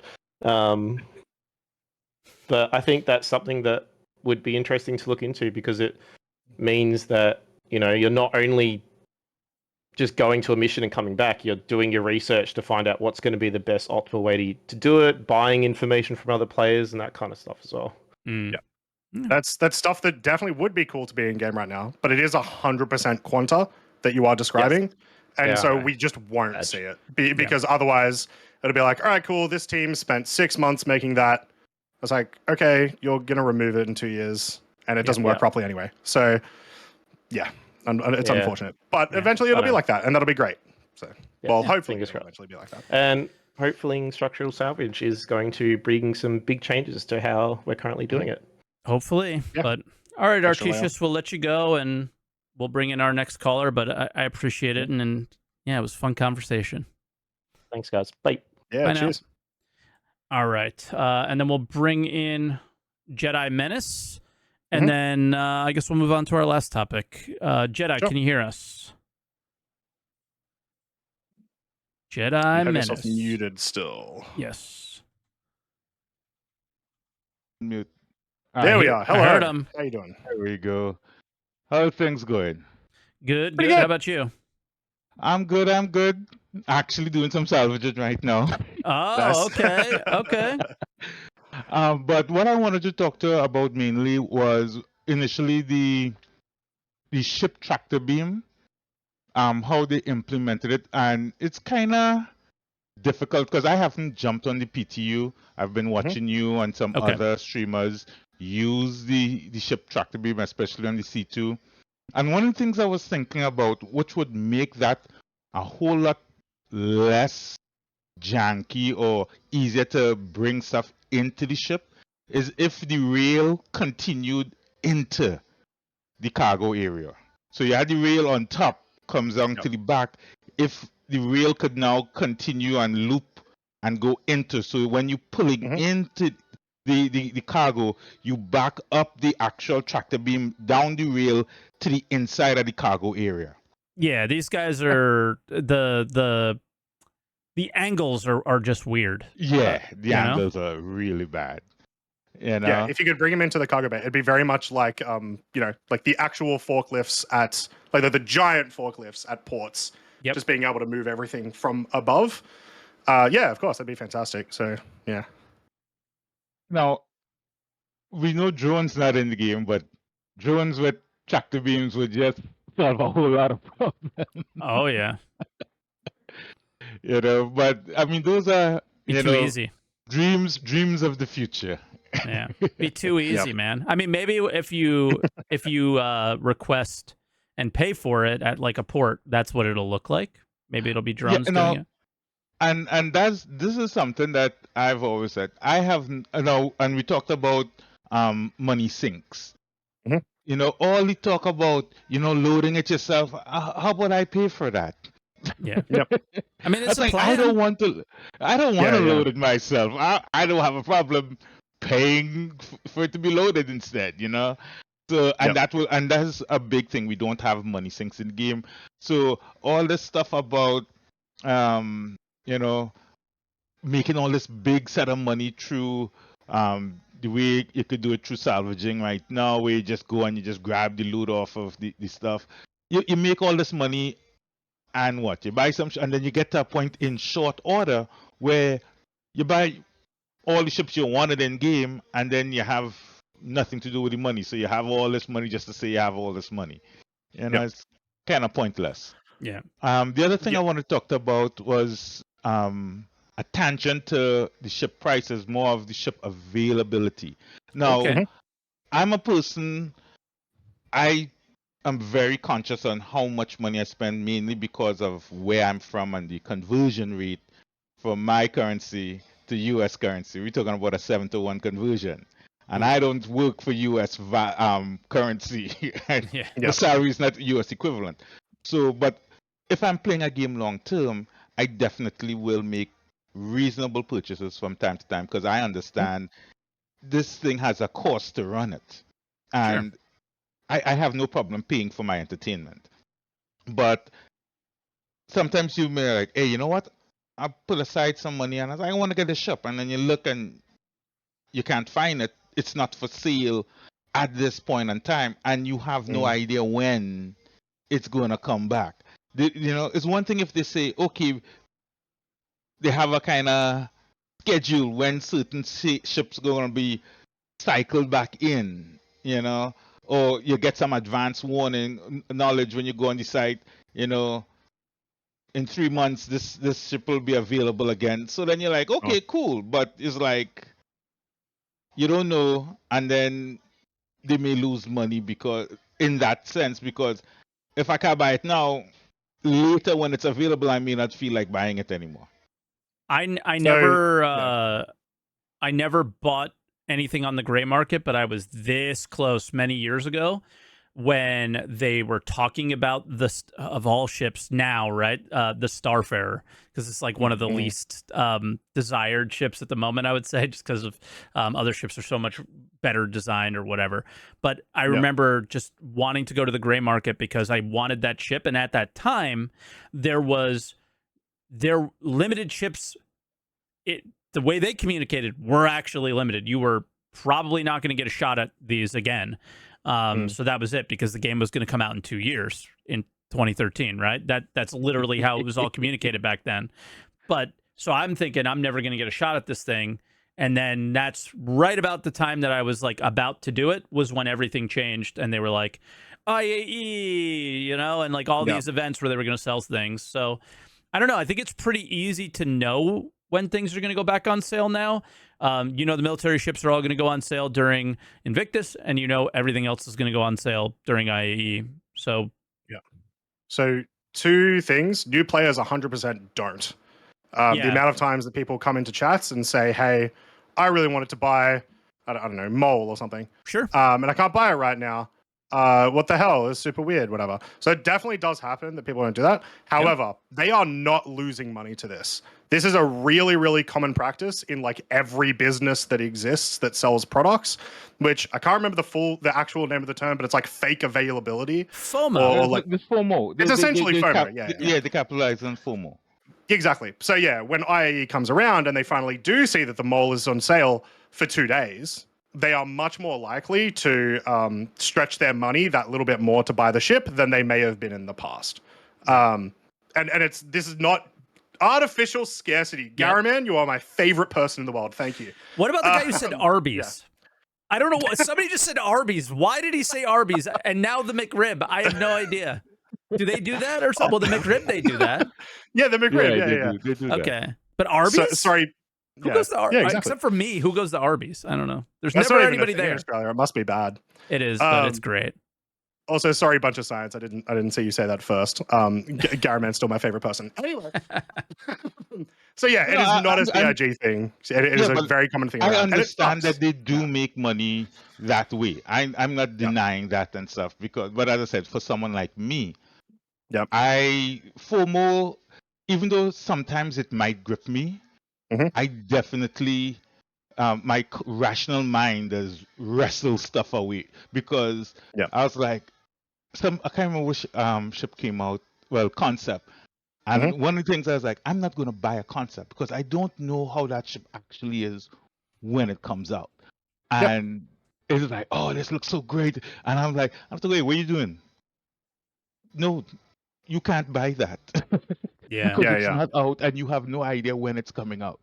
Yep. So what are you buying? You're buying a hope, a promise, and then as you rightly said, look at the people who bought the BMM. Yeah. They bought a hope, they bought a promise, and they're still waiting for that promise. So and the thing is, with them increasing the price of the ships and stuff, I should have the opportunity to buy the ship whenever I want. But that's I just do my find point it of view. weird. Like the mole might actually be a pretty good example because you could buy the mole in the game, but you can't buy it on the website. Like that happens a lot. Mm-hmm. Yeah, like so many ships in the game you can't buy like at any time. Yeah. Except for like Invictus or AE. But you can buy them all on the game. So it's kind of Yeah. like Yeah. so you Which is have the good, option. It's at great, least. I think. Yeah. You have the option to do it that way, but then again, I think Jedi's pointing out that then I get wiped, and that experience that people have been having over the last year or two, really negatively, right? Because the wiping stuff has happened more than they would like. Oh yeah, somebody said the mole is available 24/7, but there are examples of There are ships that you get. of that, right? The mole maybe not is the best one, but it doesn't matter. There are ships that people you would think are available, but they're not, and it's kind of weird. So yeah. But Also, you have a great mind on it, Jedi, which I would hope most people have, which is don't buy the concepts if you're not willing to have them not released for years and years and years and years. yeah, but new people don't know that either. So it's just another example of this thing has gone on too long and information is spread out too thin and nobody knows. And that's why I've always argued of their vagueness was on purpose because I think it made them a lot of money. And the fact that they weren't vague at CitizenCon about certain things, I loved. And I think it was a big shift in the way they communicate and was a very good thing. Now, one last thing. On the point where you all talk about the conspiracy that they're doing these price changes to break up the CCU chain. A $5 and $10 change like that really wouldn't affect if someone managed to, over how many years, finagle a $300 savings. I think it does because can. it breaks the chain because then there's you can't CCU a certain direction. So if it becomes more valuable, there's imagine you had a ship that was $200, and you had a CCU from that ship to another ship that was $205, right? Yeah. If that $200 ship all of a sudden becomes and then you also had the 205 to 250, 250 to 300, you had the full chain set out. If that $200 ship all of a sudden becomes $215, you can't do it then anymore, right? all of that chain is broken. So now you are forced to buy a cheaper ship and then chain again. So it would force extra money. Yeah. I just don't think it's that much, but it's not like they tell us how much money they make from CCUs and stuff. So. As well, I guess mainly because I'm not buying ship willy-nilly and buying a bunch of CCU stuff in hopes for and in preparations for, because one, I have no intentions to have that many ships in my fleet. Well, basically from the store, mainly because if I have all these ships, what am I play? I mean, yes, it have gameplay, but part of playing a game is to have a goal, and so when there's these wipes and stuff, at least I have a goal to say, all right, you know what, I'll work on getting this ship, that ship. So Yeah. I've been in game working on getting ships that I haven't flown yet to have different experiences, so that I will plan for, okay, when we do go live, these are the ships that I would work towards. Don't know how long it'll take and stuff, but at least I know I truly like this ship. I don't like ships because I've bought this cycle. I think it was a Retaliator. Mhm. Hated how it flies. I was like, so at least now I know. But it's Yeah. a goal to have for when the next wipe come around. Okay, let's see what other ships. But if I have all the ships already, not that I have that kind of money, Yeah. what am I working towards? Yeah. Because we still Yep. haven't had all the different gameplay loops in to say, you know what, I like this gameplay loop over this gameplay loop, and so right now there's a lot of, like, for example, exploration. It have some pseudo exploration, but not the in-depth exploration that we were looking forward to. So buying these exploration ships and the quantum boost will help a lot once they start littering the universe with stuff in random locations for you to stumble upon and scan and find. You know, Sure. so those kind of things. But having a huge fleet, in my opinion, I could for me, I want to have a industrial ship to help me make money, a small to medium cargo runner, a runabout ship, and maybe one other, fun to have ship. Yeah, and until you could share your ships with a bunch of people or something, which, there's no indications of that for right now. There's no point. I don't get the point either, but yeah. Yep. I mean, that's where we're at. You're logical here, and you got a nice. Yeah. This is I want to experience a few different things, and then I'll do whatever else, because your fleet's going to grow no matter what, but it's just going to grow in game. Once the game goes live, and now things are now permanent. Yes, your fleet will grow. Yep. So I mean, or the you will LTI sell what you have, and it will stay the same size.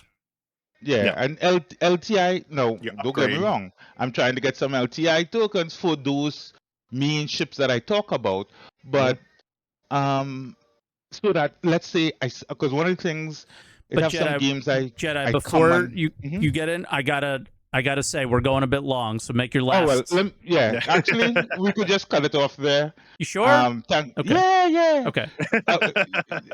Sometimes I rant and I try to keep my mind off of that. We all do. So, we all do. Thanks for having me. Great stream as always, and we will everyone. Rant again. We'll rant again. All right, Jedi. Cheers, have Jedi. a great one. Oh, he just bounced out. Have a good one, Jedi, though. Thank you for your call, man. We appreciate it. I wanted to get to a couple things before we headed off, because we're approaching 2 hours, and that's kind of where I want to keep it, is Siege of Orison. Have you tried it? Yeah, but I only got to play it on... I only played it once. Yeah, I only got to play it once, and it was like in the middle of the week. So I only ever wanted to play it once over again. FPS. I had a horrible experience. What did they change? Because in the one that I got to play, it just felt exactly the same. Yeah, and what did it feel exactly the same? Everybody rushed ahead. All of the bosses were killed without you, and well, I killed all the bosses without everyone else. But continue. Okay, well, good for you. I mean, that's a great experience then in comparison to what I had. I went through, and I just see 50K boss was killed. Yeah, and apparently the difference is like you needed a code to go to the next thing, the next platform. I did notice that, but I assumed it was going to be other stuff. So the boss will not be killed until you kill. So you go one platform to the next, to the next, to the next. The thing is that still doesn't prevent somebody waiting at the next platform. If that's the case, then it definitely wasn't working, because we didn't kill the first boss because he was bugged. Okay. And then we I don't know who found a data pad for the first one, but we were able to go to every other platform afterwards. We did kill the other lieutenants and stuff, but yeah, maybe it was just bugged. Yeah, I don't know. But basically my experience was literally walking around and watching the mission complete without me. Yeah. And like Elliot was there watching, and I love Elliot, but bro, I can't with I want to this is the event that I would and want to love more than any of the other events, and I can't. It's almost like it has to be instanced in some way, and like his argument was it's like that's not a thing in Star Citizen, right? So, and he's right. Yeah. So like, but it just feels like there's something things you to can give. do, right? Yeah. Yeah, but I was saying like maybe there's a point of at the beginning where you're like waiting for the event to start. Maybe there's a sign up period, and that sign up list is limited. Right? So you and your org get there. Amounts of people can join, yeah. Yeah, you and your org get there, you do it together, and then it's instanced. You know? I would also like to see the trams between each platform can take upwards of 4 minutes to arrive because there's only one tram per platform, right? Yeah. And in that time, like if you miss the first tram to go, you've missed everything else on the other platforms. 100%. They're going to get the lieutenants 90% of the time, and then the ships and whatever else. And that kind of sucks. I don't know why it has to be that way. That's kind of just bad experience. One thing that I did notice a change of that was kind of cool, and I liked in general, and I would like to see in other missions like Xenothreat, sorry, was the Nine Tails, what is it, supporter or whatever it is for people that... Very cool, yeah. Yeah, people that go there and sympathizer, start committing crimes. Sympathizer, that's right. Yeah. That's great. That's great. How many times have we talked about, like, you know, sometimes in PvP doesn't need to be like we want it to be a gameplay solution. That is a fantastic gameplay solution for that. Yeah, you can go be a sympathizer. I'm going to know where you are, and it's going to give me the tools I need to counter you. Or I'm going to go PvP, and then you can kill me. Yep. Awesome. Sweet. So very, very happy with that. Yeah.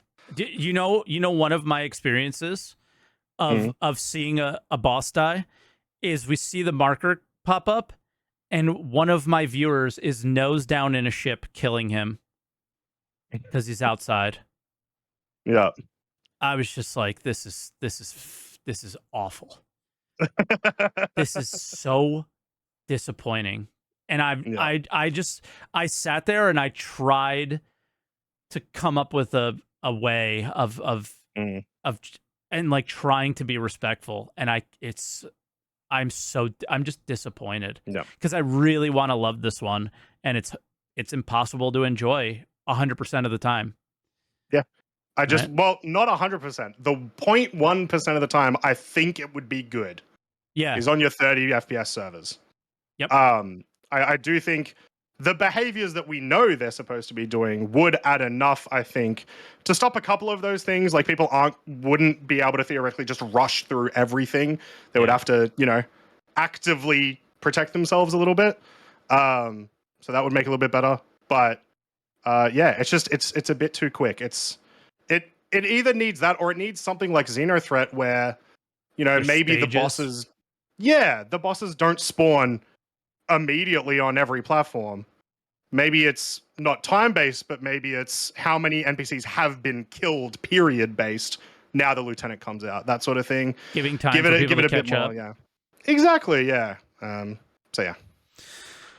Yeah, I was sad, but I think we just got to keep giving our feedback on it, because if there's any dynamic event that has potential out of this world, it's that one. I think the FPS, you know, we can argue that, you know, there's lots of issues with the FPS gameplay with Star Citizen.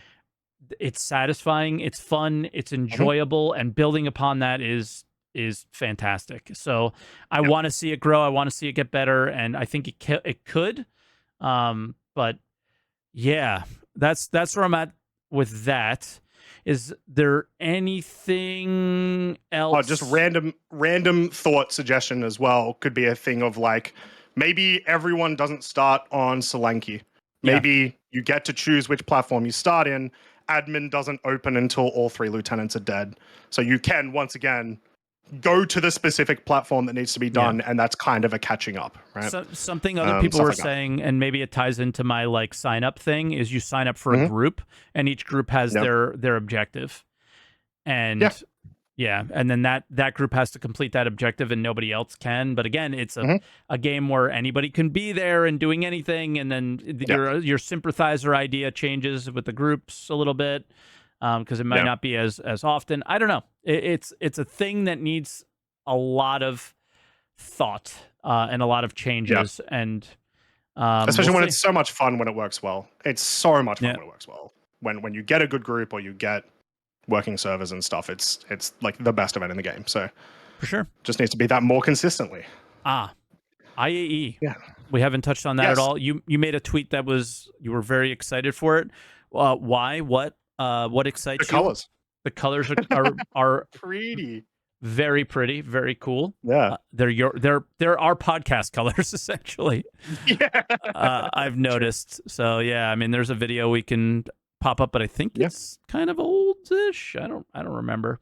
No, it's new. Yeah, there's. Did this come out before? I don't remember. Anyway, it's cool. It's a cool little video. There are some things in there. There are some little spoilers that they chucked in, which is cool. Always like when. Just in general, I like when companies do that. It makes me excited for stuff, gets me hyped. Oh, the storm. Gets me hyped. Yeah. Yes. So the storm, I'm wondering if we'll actually see the storm in PTU, because they tend to, anytime a ship has been announced, they will still tend to put it in the PTU before IAE. But because it's a ground vehicle, they might not, because they're also very weird with that. Yeah. We're starting with Alien Day. Yeah, surprise! Everybody's everyone. been, and this is the first thing there. Everybody's been pointing out that this is something that's going to happen. Plus yesterday's weekly sneak peek was something in an alien ship. Well, guess what? So. I actually have that ready to go too. Ooh, I'm prepared. Great. What is that? I have no idea. Yeah, I have no idea what that is, but cool. Looks alien. Looks awesome. Flux capacitor. We're getting a time travel ship, guys. Confirmed. Yeah. But yeah, so it's kind of exciting. We did the math on my stream with like all the ships that like official rumors have happened, as well as have been announced, and blah blah blah blah. And this is including like the SRV and the C1. Every single day, apart from the best of day, will have a new release of some kind. So that's kind of insane. We've never had that before. That doesn't. Yeah, that's. I don't believe that's ever happened. So a new release. Okay, I'll bring include SRV, the C1, Storms, Alien Ship, the missing RSI Holo Viewer. If they end up releasing the next Cutter variant, Aegis. Yeah, I think all of those. Aegis, there are lots of theories from that video you were just watching that we might get a Retaliator, Redeemer variant of some kind. Because in the section where they're like, they're like, and some surprises and a bunch of images flash. One of them just is of a Redeemer, and then also a really zoomed in Redeemer on the side. Where you can only see like part of it. Okay. So there's theories about that. Storm for Tumbril. Origins. Yeah, Storm for Tumbril. G12. So, yeah, G12 or X1. Origin. X1. Sorry, X1. Technically, that's 322. But yeah, that's a good point. Maybe not Origin Day. Okay. Point is, there's a lot of stuff. Close. More ships than ever. Like, but it's so close that it's technically there, right? It's like what? That's weeks away from it being released into a PTU or a game. Yeah. So what about I think here? Last year, Argo, Consolidated Outland, SRV. SRV. Yeah, SRV gets released. So okay. Anvil. Don't know. But Anvil and Aegis always get their own days, so it might just be just that case. Yeah, but there's a lot there. Pretty big. Yeah. I think last year was the previous most amount of ships that we got in like one IAE. With like 4, I think it was. So yeah, I think they're going to beat it this year, which would be crazy. I don't currently have the paints up. So I wasn't that prepared. I was close. So I'm gonna grab them and then we'll move on to I guess our final caller. But that was on the RSI website, right? Or on the RSI. It was on Twitter. They had it on Twitter. Yeah. That's what I meant. The RSI Twitter account. Twitter. Yep. So let me. Yeah, they did a grab little that. cheeky leaky leak of the paints, and they look amazing, and they are do. the colors of the ATC. So clearly, guys, someone asked me when are we getting ATC merch. There you go. It's We these finally skins. finally got it. Hopefully soon. Actually, on that, Yeah. that's like one of my next priorities is doing I wanted merch stuff. I wanted to get the photo of me and Chris looking at each other, but replace his head with you crying. As merch. That might work. This is by far my okay. Yes, yeah, the vulture. Yep. Vulture. No matter what paint you put on it, it looks good. There's something about the vulture. It just looks awesome. I love it. It's one of my favorite ships. Yeah. 600i. Yeah. Actually the 600i I think is my favorite of the four because of the light blue, the teal in here. Yeah. I love that accenting. That looks so good. Corsair. But I think these are definitely the best IE skins they've done, in my opinion, for sure. Although I would have loved to see purple tinting on the windows, kind of like how we had the yellow tinting or the red tinting in the previous years. True. That would have been sweet. Good point. You're very right on that one. All right, you want to bring in our last caller and have him round up the show? It's Science. Science, can you hear me? Science, how you doing? Yeah, I get you. Am I good? Yeah, I'll bring you up a bit. Can hear. Okay. So what do you want me to talk about? Because I can touch on just about anything. Well, you're gonna round up the show, so you can feel free to touch on the last stuff that we just talked about first, like Siege and the ships, and then maybe if you want to quickly touch on some of the other subjects, feel free. Yeah. But I'll real quick say one thing people noticed in that trailer for IAE is there looks to be a Storm variant based on MLRS, multi-launch rocket system. Yeah. Which, if it's true to MLRS, it'll be artillery, but more than likely it's just going to be an anti-air missile variant, which might actually give it a purpose compared to the base Storm we've seen so far, which would be nice.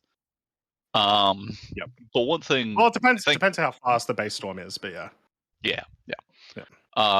One thing that I would like to touch on, just because I feel like it touches on tractor beams and the Siege of Orison, is the issue. And then Mike kept saying like nose downing and how big of a problem that is. And that's the issue that I have so much with, and a lot of games do this, where they're like, hey, to make it easier for everyone to use the aircraft, we're going to make them all VTOL. Because some people just don't know how to land aircraft, and I get that. Yeah. But the problem is that changes so much about aircraft and makes them way too powerful. Because I played with an armor group, and we would have like 30 or 40 people, and balancing it so that we could have air support without it being absolutely broken was a problem. And people got confused. I'm like, don't give me a helicopter, give me an A-10. I'm like, what are you talking about? An A-10 is way more powerful. I'm like, yeah, but the only way to make the A-10 powerful is for other people to call in the strikes. If I loiter, I can loiter with an A-10, but then what's going to happen is I have to first scan for targets, find them, and then do a dedicated run. If you put me in a helicopter like an Apache, I see something and I kill it in seconds, and it's taking gameplay away from the ground forces. And that's the problem that you were talking about, Mike, in the Siege of Orison, is like, oh, the boss spawn, and he's dead because there's just a ship that can just hover there. Yeah. And one of the problems is it's coming from I'm hoping that the atmospheric rework in 4.0 does something about this, but I want it to be that most ships has to stay level in order to hover and can't look down, because it's like such an easy thing where it's like if you just tweak the thrusters so that the only ones that can actually fight gravity are the downward facing and the rearward facing, because rearward facing are their main thruster, then it should work out. If you tweak those, that most of those get you to maybe 1 gravity or 1 G's, it'll fix most of their problems. Yeah. And one of the things about the mass rework that came with the tractor beams is people are saying, oh, I can take off the Caterpillar without boosters anymore. I'm like, that's kind of boring. That's a cool thing about the Caterpillar, is it's so heavy, it needs its boosters to take off from planets. That's awesome. It's a spaceship that can go to the land, but it's hard for it and has to do extra stuff compared to some other ones that are designed for atmosphere. And I like those role differences of ships, and so I was kind of sad to see that go, but I'm assuming it's in preparation for cargo mass being added, where not just that. It's just a rebalancing because once again, they didn't really add mass. They just changed the mass of some ships and their every thrust ship of has power, had essentially. mass. Yeah. So yeah, they've had mass before. It's never really been relevant if you weren't racing, because it was always the ship always had the same pretty much. Yep. But yeah, it's more of a rebalancing. So it's not that's one thing that I'm just really not super worried about until we see it in live and then messing everything up. Then I'll be a little concerned.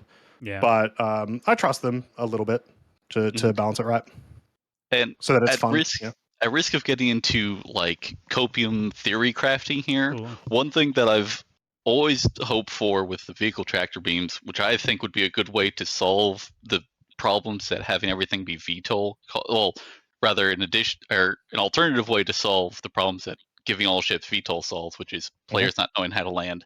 You make it so that a lot of ships can't land in gravity without doing a conventional landing where they have to like land on a runway or something. But an alternative is an arrested tractor beam landing. So it's you fly to your station and it's like, oh, cool, you can't hover here because your ship's not specifically built for that because you don't want most ships to be VTOL for balance reasons, so they're not nose downing, not so powerful. If you fly in this approach path, our tractor beam will catch you and put you in a hangar. So even if you can't land, okay, cool, you can still go to all your main landing zones and whatever, and they have the facilities for that. And now it gives you more ways to give ships different roles. Like, hey, this one can VTOL even in gravity anywhere, so it's really good for like landing at bunkers and stuff. But then some things are like, okay, this one, it's heavy, and if you know what you're doing, you can do a conventional landing kind of anywhere, but you have to be good enough at that to be able to do a wheels down and actually do like, find somewhere where you have a straight enough path to do that conventional landing. I think that's a very simmy. I don't know. I don't think it is. It's a really common sci-fi trope to have, ship hangars have tractor beams to bring people in and stuff. So at least that part of it, I'm actually kind of surprised that they haven't talked about that much. Not the tractor beam part. Thing, but, sorry. Sure. I mean more of the like not. I don't know. Maybe I'll take it back. You're right. Well, the idea is the tractor beams prevents you from having to be semi. Because like I would love it if they did. Oh yeah, you have to do a conventional landing at starports and whatnot. Just because I love that gameplay, but I acknowledge it's not for everyone. One, because not everyone just knows how to do that. Because I have a lot of time in flight sims, so I'm familiar with that. I wouldn't mind having to do that every time. But it's like some people aren't looking to put in that time investment or get those skills. You don't want to gate most ship gameplay off from those people because they don't want to do conventional landings. So that's something like, okay, if you have a lot of places use tractor beams instead, where it's very arcadey, where it's like fly through these hoops literally like above the landing zone that anyone can do, they still get most of their gameplay, and there's then only one niche part of the game that actually requires conventional landings. And so it's like, okay, we'll make sure like this small bit of gameplay is gated to people who do want to do those landings, and they have that option, but you don't need to do it.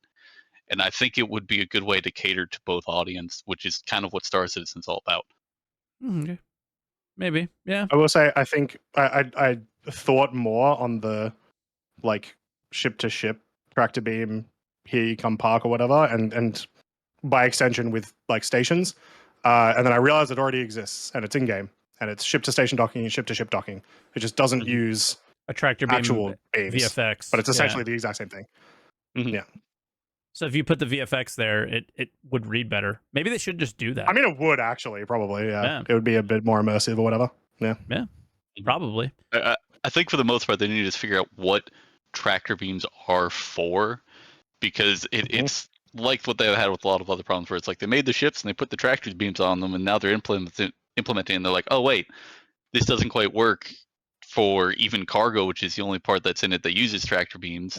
So that needs to be figured out, and then they also need to figure out what else they're going to be doing with tractor beams. I think that's the next few batches' job. Yeah, put them in, see what we do with them, see how they can improve them. Think about mining, think about salvage. That's what they've done. I'm surprised they're not doing more with the masses now that they have the different tractor beams, and like, hey, just make it so that the multi-tool can't lift things that are that heavy, and just to see like, hey, what can you do with the different tractor beams? Because I would love, because like with the tractor beams, you can lift them like most ships, you can lift them like to around your cargo area, and I'm hoping you get something where it's like you need the vehicle tractor beam to lift the heavy 32 SCU crates. Because currently, the multi-tool can lift 32 SCU. Yeah, and I want that to go away. Yeah. But so I want it to be you need more the heavier roles. ones, but then you can use the smaller ones to sort of guide it into the cargo area. So the vehicle tractor beam is there to do the heavy lifting and just kind of counter its mass, and then the multi-tool is there for the precision. But they both have to be doing it at the same time to actually make cargo gameplay co-op. That's so like, to me, that's so complicated, but at the same time, it's not. It's two people. It's two people. It's not complicated, and in real life, it's you know, you have your crane, and then you have the guy with the rope moving things. Yeah, like exactly. We know the real life, you know, so it's not that complicated. I wonder how complicated it is to develop that thing, other than what they have now of like more beams hold more stuff. But yeah, I don't know, because that would separate cargo gameplay into you have single player cargo gameplay, but then for the larger stuff you actually will need more people, because right now it's just if you're doing cargo, just get a bigger ship, and there's not really any reason to bring multiple people. Yeah, we'll see. I that's what I want. I want the more reasons to bring more people, but yeah, I guess science though. Let's your final thoughts on any of the topics you want to talk about today, because we just hit the 2-hour mark, so it's kind of where I would want to have stopped it. Can I run through my thoughts on Salvage real quick? No, I'll do the main thing that I feel you didn't cover. Okay, so the main thing I thought about with the whole decreasing the reward from the cargo bit specifically is when you looked at Wake of Disaster, the idea was you're supposed to want to fight over it. Yeah. And if most of the value was in the cargo, which was the easiest thing to grab when it comes to salvage, that doesn't really make sense, because then what it is people go there, they grab everything, and they leave. And they're not actually... they're not there for like any amount of time. Yeah. So I think they need to... If you look at the salvage, it's, in my opinion, it should be broken up to 3 stages. One is the first initial scramble, and that's what you should pay to get access to. If like, hey, here's this new thing, pay to get access to it, and you try to go in there, grab it, and get out. And then the next stage should be like, okay, that's when security forces show up, maybe with an SRV, tow it to a safe area, and now it's like way cheaper to buy it and have privileges to it, or it's just free to get access. And that's the bit where it's like, okay, you go in and do the slower stuff, like looking at the components, seeing what's worth taking, doing the whole stripping. Or Wake of Disaster, you might have it all stays there, where it's the stuff that takes longer to do, like stripping components or stripping the armor. That's where the moneymaker is. It should be. And so like I like to see component looting being more useful, and then others, like find other stuff in the ship to be worth taking. I want to be incentivized, because when I'm doing salvage, I want to think like, hey, I'm searching for a wreck to see if there's anything valuable still here. And I want it to be more than just looking in the cargo grid for boxes. Like, okay, so let's go look any components that didn't get fried that are maybe worth something. Or hey, in these storage, the like personal storage areas, like is there any useful stuff in here? I don't think they spawn loot in there. No, but like that would be cool. Like imagine you go in there, you find a bunch of what's the hand mineable that's useful, or like you find, oh, here's a stash of railguns or FS9s. Yeah. Like give me a reason to explore the destroyed ships looking for something valuable. I think they know all this though. Like you're not telling them stuff they don't know. It's just a matter of they're gradually well, because it takes time. So they're gradually implementing these things. You got to remember the mission people are doing a billion different mission things. The people who work on salvage are the same people that were doing mining and resource management. Like it's priorities. So just because it's not there yet doesn't mean that they don't know and that they don't want to do them. So it just comes down to I think the way you started is right, with the idea of, okay, the best stuff and the reason people went were the things that were the quickest to get out. How do you make it so it's not like that? And that's where that's where your feedback just needs to end. That's the issue, and how do we make it better? And then you give examples if you want, but in reality, I think you're hitting the nail on the head there. If I went to the one ship, and especially now, there was a bunch of ships with crap in them, and there was one ship with good stuff.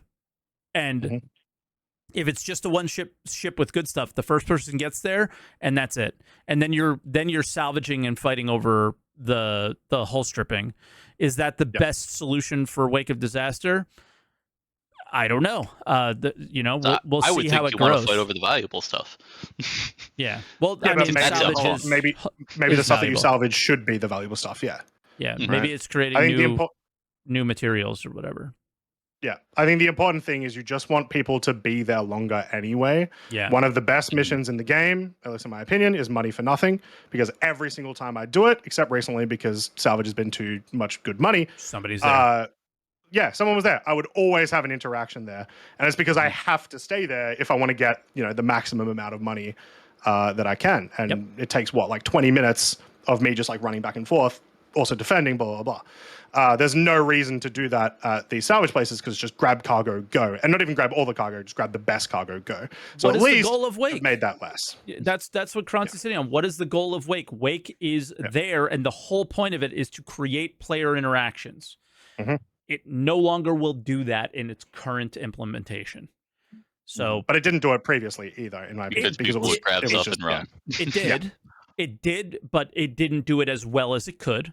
Because every time I still get messages in our org Discord, need a little help at Wake, and it wasn't to move boxes, right? It was to fight off people.